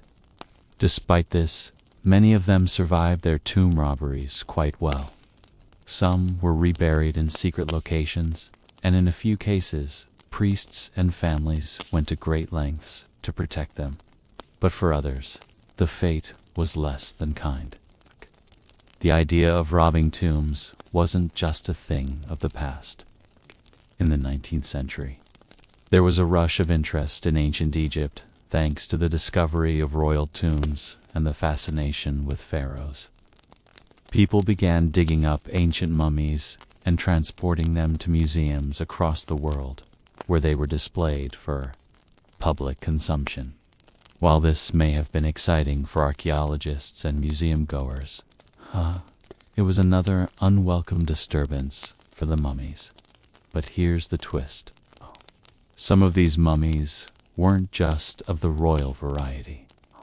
While it's easy to imagine that, only pharaohs and important figures got the whole mummification treatment. Everyday Egyptians were also mummified. These weren't just the rich and powerful. Many people in ancient Egypt believed that mummification was necessary for everyone, regardless of social class. As a result, large numbers of everyday mummies were uncovered by archaeologists, and many of them were, frankly, pretty well preserved. Some of these mummies, known as middle-class mummies, were buried with personal items like jewelry, food, and even pets, showing just how much the afterlife was a concern for all Egyptians, not just the elite. Interestingly, historians still argue about the extent to which mummification was democratized in ancient Egypt. Were mummified everyday Egyptians just trying to ensure their afterlife was secure? Or were they seeking immortality for a deeper spiritual reason? Some scholars believe that even the poorest Egyptians went through the mummification process because they wanted to join the gods in the afterlife and gain access to the same eternal life enjoyed by the pharaohs. Others believe that the widespread practice was simply a matter of tradition, with no deeper philosophical meaning behind it. While the notion of everyday people being mummified may seem like an odd thing to us today, in ancient Egypt, it was just another step in preparing for an eternity of peace and comfort. It wasn't just about preserving the body, It was about ensuring the soul was prepared for whatever challenges the afterlife might throw at it. So far, we've seen how the mummification process was a meticulous, sometimes bizarre ritual that Egyptians believed would secure them a peaceful existence after death. We've also discussed how mummies were not always safe from thieves, and how modern-day discoveries have sometimes disturbed their eternal rest. But now, let's focus on something a bit more curious: how mummies, both royal and common, have impacted modern science. Yes, these ancient bodies aren't just relics. They're like time capsules that scientists have carefully cracked open to learn more about the lives of people who lived thousands of years ago.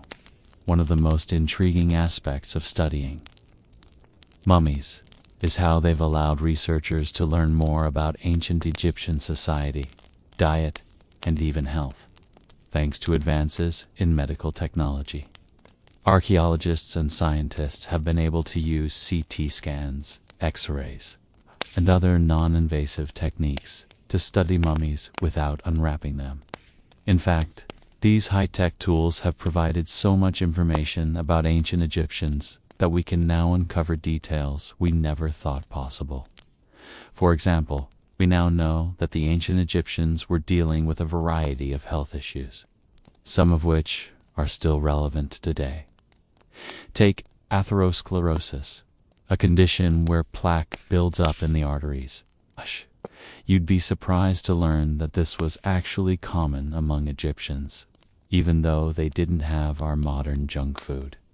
Researchers have found evidence of this condition in the mummified remains of several royals and nobility, suggesting that ancient Egyptians, too, had a tendency toward heart disease, just like us today. It turns out it wasn't just about their diet, but possibly also about genetics and lifestyle factors.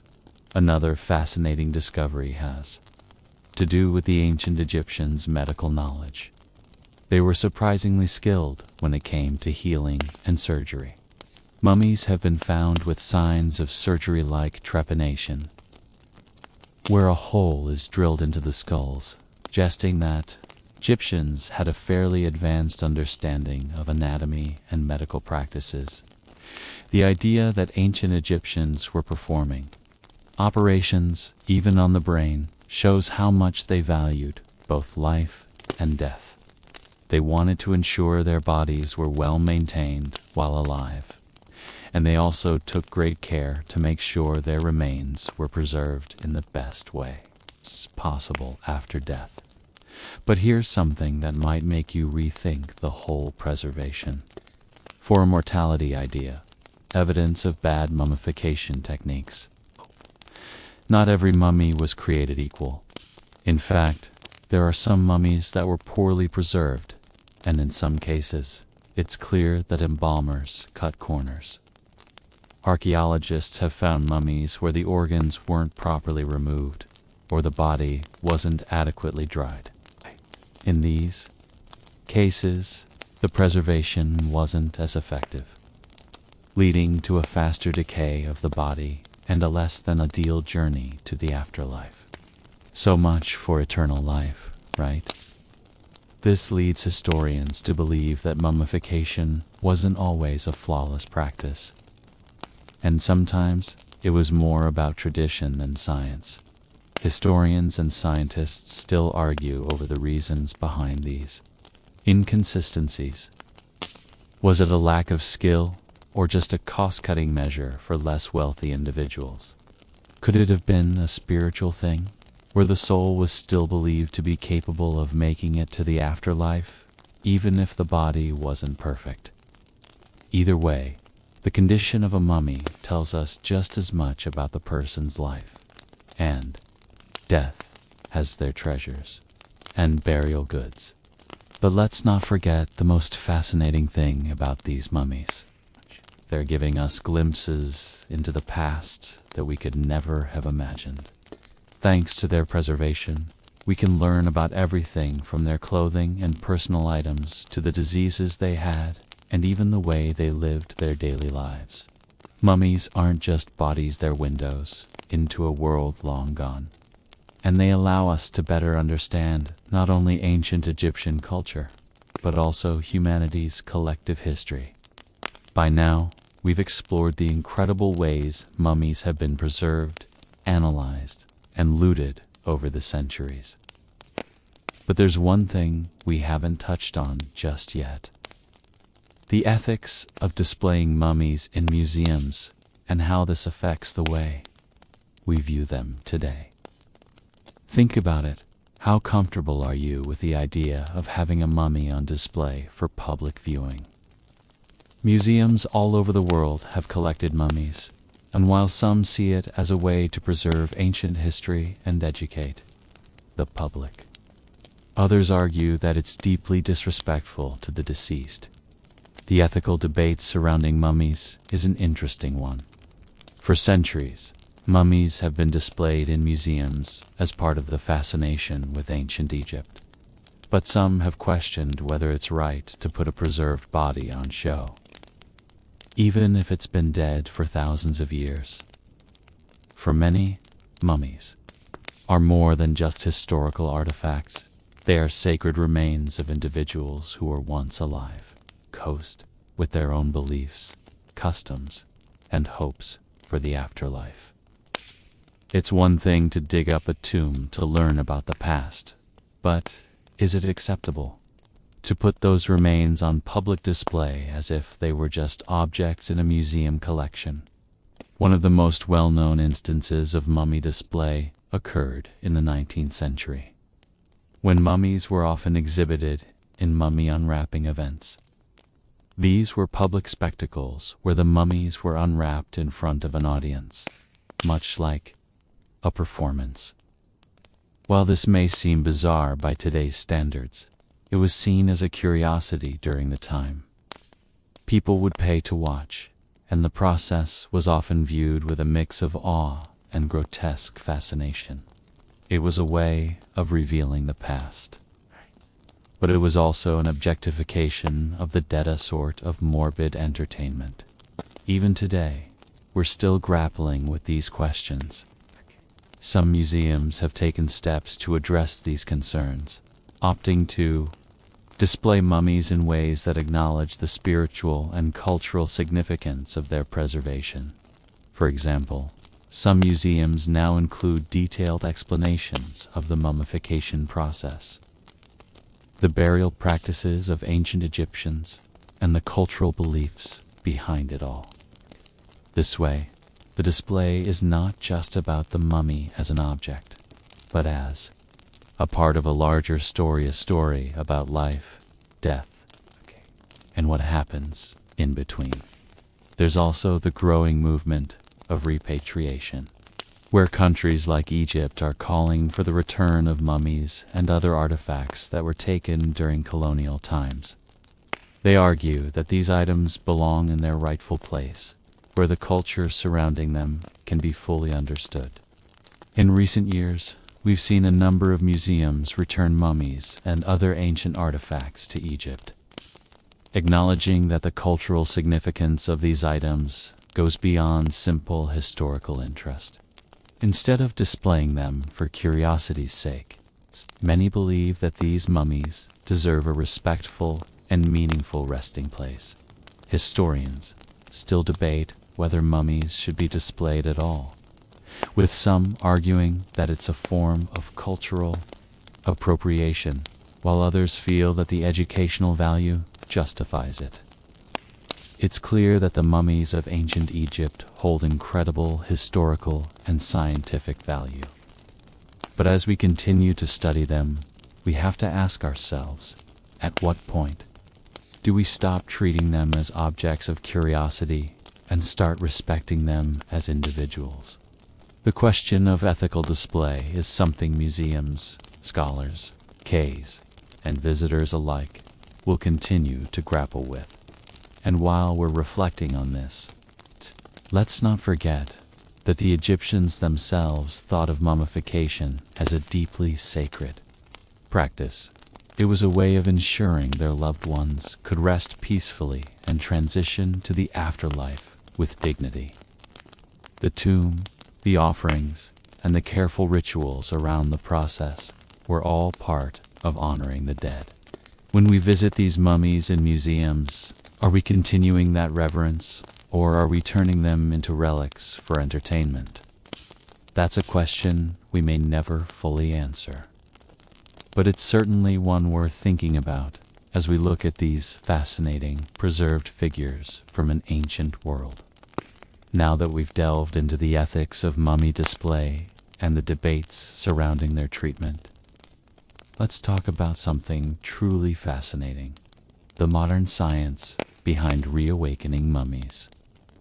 Thanks to advancements in technology, archaeologists and scientists are no longer simply unwrapping mummies and studying them as static objects. They're actively bringing them back to life in a way. Okay, no, we're not talking about bringing them back to life in the zombie sense. But the methods we have today for analyzing mummies are allowing us to peer into their past in ways that were unimaginable just a few decades ago. One of the most groundbreaking technologies used to study mummies is CT scanning, or computed tomography. In the past, if scientists wanted to understand the internal structure of a mummy, they had to physically unwrap it or perform invasive surgery to see what was inside. But thanks to CT scans, they can now peer inside the mummy's wrappings without ever disturbing the body. This technology uses X-rays to create detailed images of the body's internal structure, allowing scientists to see everything from bones to soft tissue, all in a non-invasive way. Think of it as a superpower that lets us examine the inside of an ancient body without touching it. These scans have revealed some amazing details about mummified individuals, such as the condition of their bones, the health problems they suffered from, and even the food they ate. For example, by analyzing the teeth and bones of a mummy, scientists can determine the person's age, diet, and even what kinds of diseases they might have had. In some cases, CT scans have revealed signs of infections, arthritis, and even broken bones that were healed using early medical treatments. The scans have given us a clearer picture of the lives of ancient Egyptians, what they ate, how they lived, and even how they died, in some cases. CT scans have even allowed scientists to discover mummified fetuses or children that had been buried with their parents, shedding light on family dynamics and the mortality rate in ancient Egypt. By studying the way bodies were preserved at different stages of life, scientists are able to form a more complete picture of how mummification practices evolved over time and across different classes. But that's not all. Scientists have also started using DNA analysis to unlock the genetic secrets of mummies. In one famous case, scientists extracted DNA from the mummies of the pharaohs, revealing genetic information about their family lineages.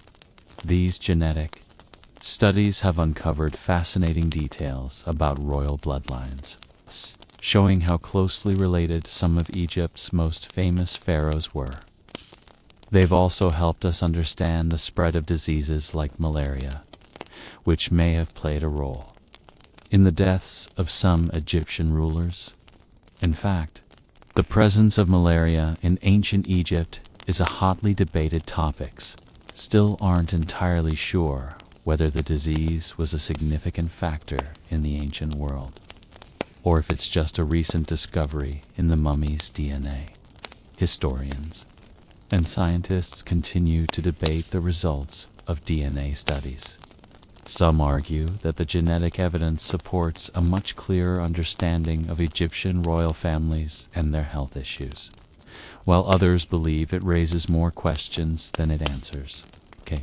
In any case, DNA analysis is providing a deeper insight into the genetic history of ancient Egypt, giving us a better understanding of who these people were beyond their preserved bodies. As cool as it is to learn about ancient Egypt through modern science, it's also a bit of a double-edged sword. The more we reawaken these mummies, the more we uncover about their lives and the more we might disturb their eternal peace. Sure, we're learning valuable lessons, but at what cost? It's a fascinating dilemma, and one that challenges our ideas about the sanctity of the dead versus the pursuit of knowledge. As we dig deeper into the modern science of mummies and the ways we've brought them back into the spotlight, we also have to acknowledge the fascinating ways in which ancient Egyptians themselves viewed death, immortality, and the afterlife. Mummification was a core aspect of their culture, but it wasn't just about preserving bodies. It was about ensuring the continuation of the soul.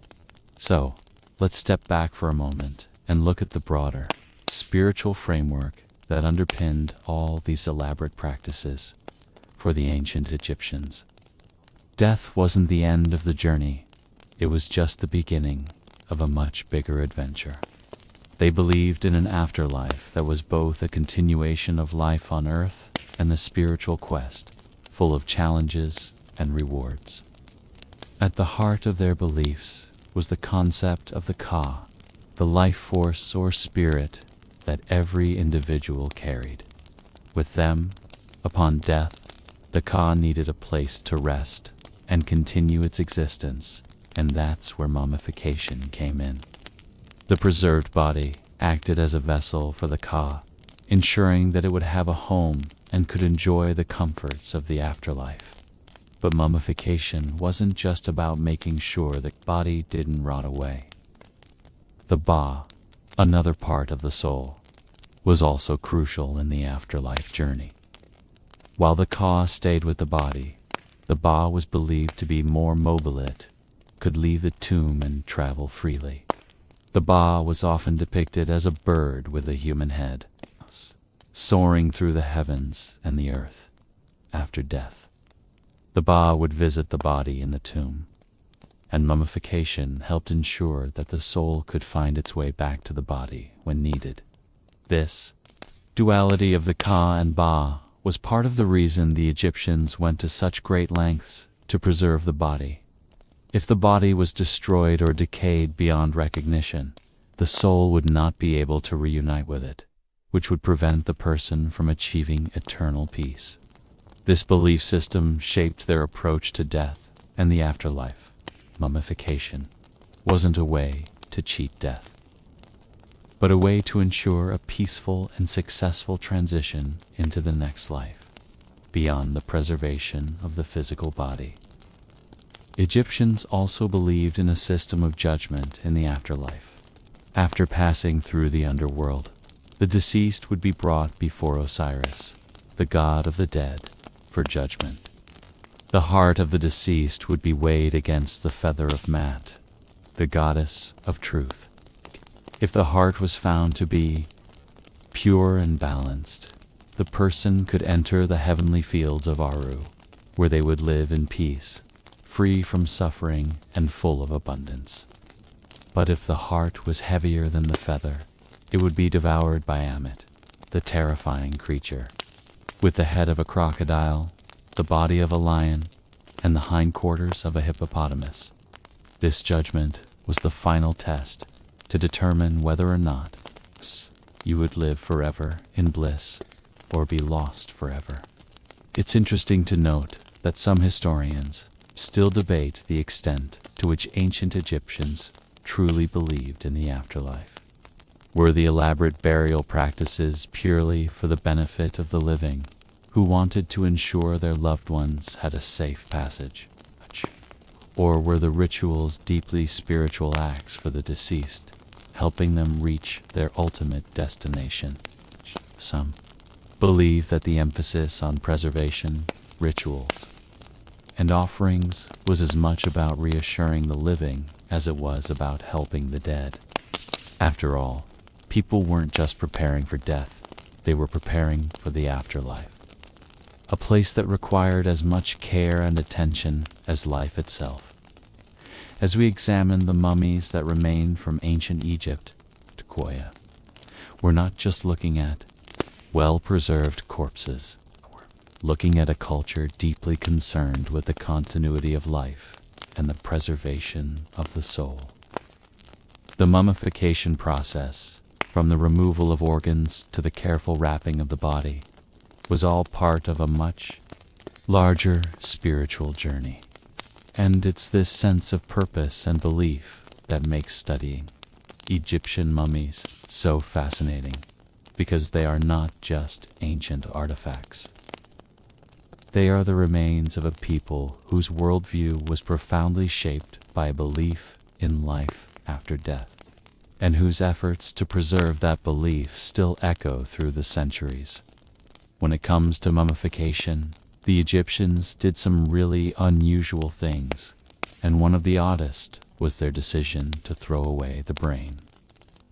Now, before you get squeamish, let's dig into the reasoning behind it. Today, we know the brain as the center of cognition, thought, and consciousness. But the ancient Egyptians, they weren't so sure about that. In ancient Egypt, the brain wasn't considered the seat of intelligence or thought. No, that honor went to the heart. The heart was seen as the most important organ. It was believed to be the source of both intellect and emotion. Think about it. When you feel something, joy, sadness, love, your heart races, right? Well, the Egyptians believed that was your heart doing all the heavy lifting. They figured, if you think with your heart, why bother with the brain? So when the time came to prepare your body for the afterlife, the brain didn't make the cut.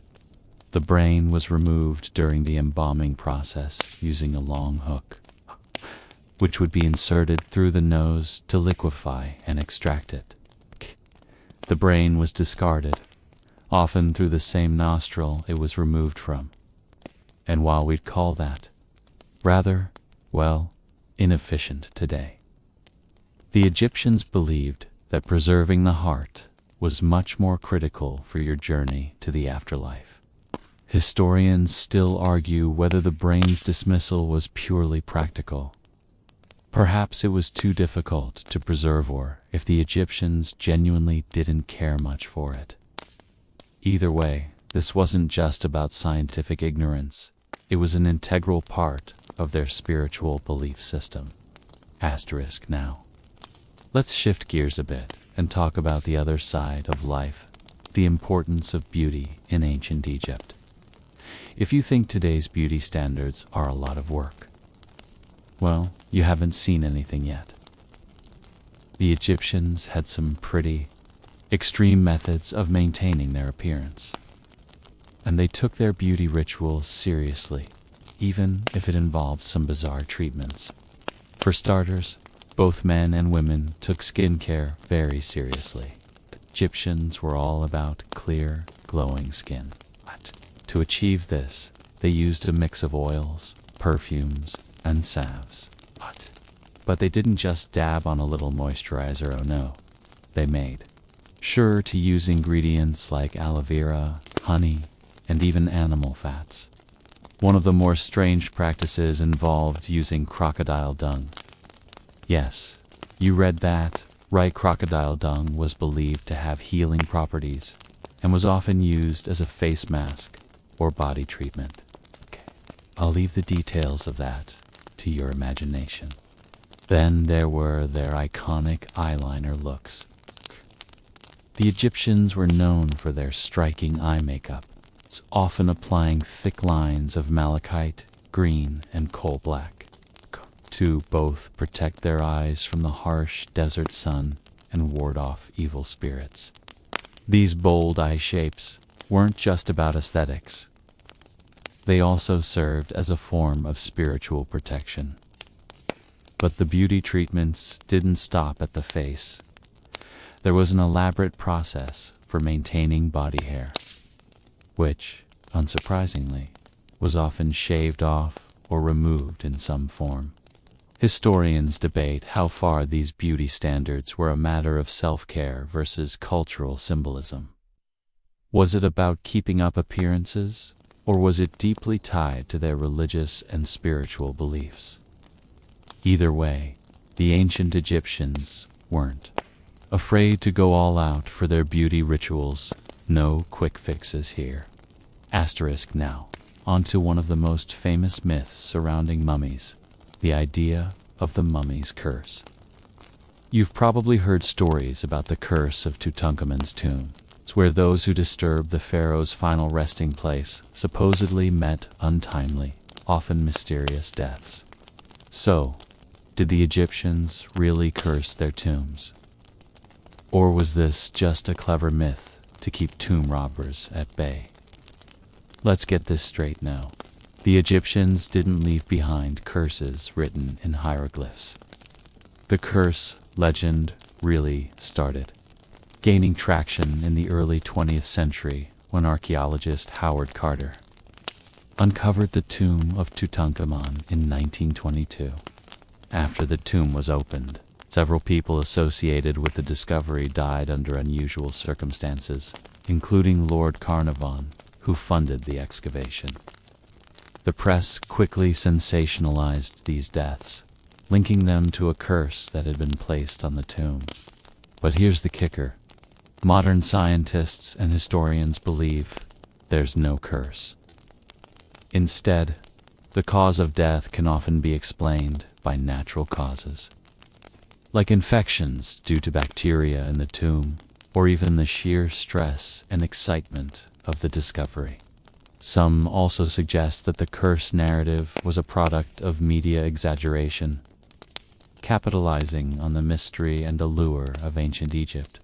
Historians still debate whether the curse had any basis in Egyptian practices. Were there curses written on the walls of tombs to ward off grave robbers? Maybe. But it seems more likely that any curses were just a cultural superstition aimed at protecting the dead from the greed of the living. So, while the idea of a curse makes for a great story, it doesn't quite hold up under scientific scrutiny. Asterisk, now that we've gotten a taste of the rituals and beliefs surrounding death, let's zoom out and look at the bigger picture, the Egyptian afterlife. This wasn't just some vague idea of going to heaven. For the ancient Egyptians, the afterlife was a well-organized spiritual journey that was taken very seriously. It wasn't just about surviving death. It was about thriving in a new world. One that mirrored the life they had lived, but with a twist. In the afterlife, your soul would embark on a journey to the Duat, the underworld, which was full of challenges and trials. But the goal wasn't to stay in the Duat forever. It was to pass through it and reach the fields of reeds, which were essentially the Egyptian version of paradise. This was a land of abundance, where everything you had on earth would be restored, from food to drink to your loved ones. Think of it as an eternal vacation, but one that required some serious spiritual preparation. To make this journey successfully, you had to prove your worth. You didn't just walk into the afterlife unscathed. You had to undergo a judgment process, where your heart was weighed against the feather of Mat, the goddess of truth and justice. If you had lived a righteous life, your heart would be light, and you'd be granted eternal peace. If not, you'd be devoured by Ammit, the Sleeting beast. Historians still argue about how much the Egyptians truly believed in the afterlife, versus how much of it was a cultural practice to encourage good behavior in life. Whether it was a literal belief or a moral system, though, there's no doubt that the afterlife was the central focus of Egyptian spirituality, guiding their rituals, burial practices, and entire worldview. Asterisk, you may think of the Great Pyramids, as grand, iconic structures built to honor pharaohs, but they served a far more practical purpose than that. They were central to the entire mummification process. The pyramids weren't just tombs, they were actually designed to function as spiritual factories for the dead, where bodies would undergo the necessary transformations for the afterlife. Take the Great Pyramid of Giza, for example. While it is most famous for being the final resting place of Pharaoh Khufu, the pyramid also housed the workers and priests who oversaw the mummification process. The pyramid itself was believed to be a sort of cosmic ladder, helping the soul ascend to the heavens. But beyond the grand image of the pyramid, there was also a more practical reason for its existence. It was a gigantic burial complex, designed to house and preserve the dead, especially those of the royal family. These mummy factories included everything from embalming chambers to burial vaults. It wasn't just about placing a body inside and hoping for the best. It was about creating a perfectly preserved vessel for the soul. The sheer size and intricacy of these tombs were a reflection of the importance of ensuring the deceased soul could move on to the afterlife unimpeded. The workers who labored to construct these tombs weren't just building a monument. They were helping to maintain the spiritual order of the cosmos. Historians still debate the real purpose of the pyramids and whether they were purely tombs, or if they served more as temples for the dead, places where the souls of the pharaohs could ascend. But one thing is certain: without the pyramids, the mummification process as we know it wouldn't have been possible. As we dig deeper into the modern science of mummies and the ways we've brought them back into the spotlight, we also have to acknowledge the fascinating ways in which ancient Egyptians themselves viewed death, immortality, and the afterlife. Mummification was a core aspect of their culture, but it wasn't just about preserving bodies. It was about ensuring the continuation of the soul. So, let's step back for a moment and look at the broader, spiritual framework that underpinned all these elaborate practices for the ancient Egyptians. Death wasn't the end of the journey. It was just the beginning of a much bigger adventure. They believed in an afterlife that was both a continuation of life on earth and a spiritual quest, full of challenges and rewards. At the heart of their beliefs was the concept of the Ka, the life force or spirit that every individual carried.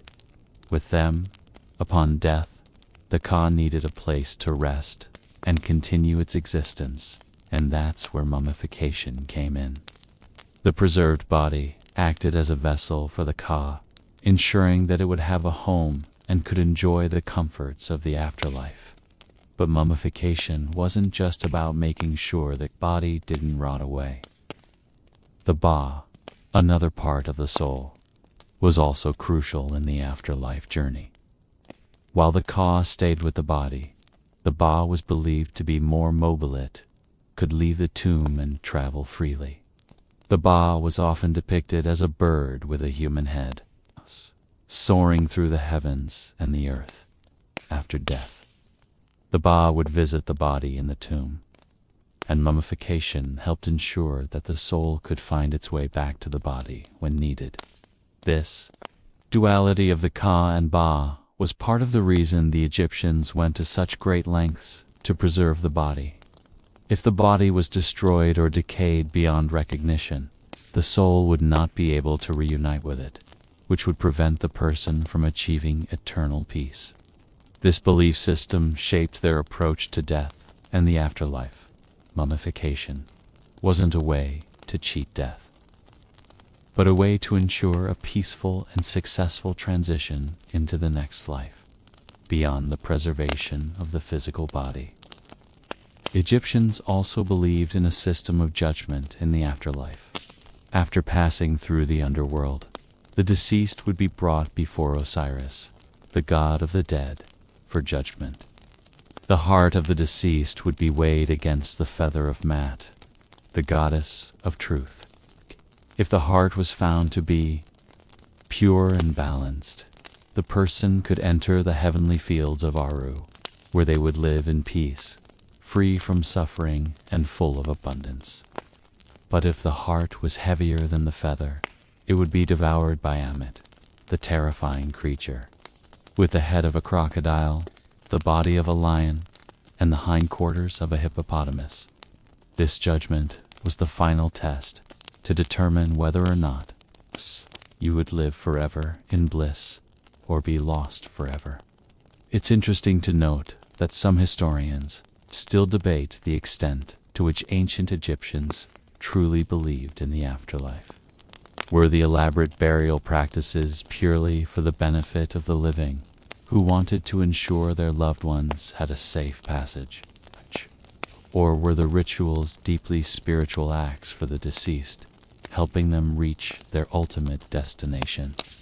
Some believe that the emphasis on preservation, rituals, and offerings was as much about reassuring the living as it was about helping the dead.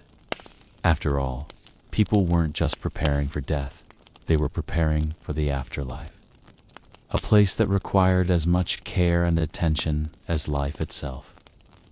As we examine the mummies that remain from ancient Egypt, we're not just looking at well-preserved corpses, looking at a culture deeply concerned with the continuity of life and the preservation of the soul.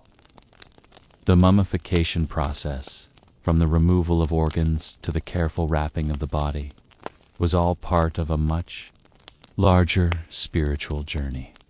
And it's this sense of purpose and belief that makes studying Egyptian mummies so fascinating, because they are not just ancient artifacts. They are the remains of a people whose worldview was profoundly shaped by a belief in life after death, and whose efforts to preserve that belief still echo through the centuries.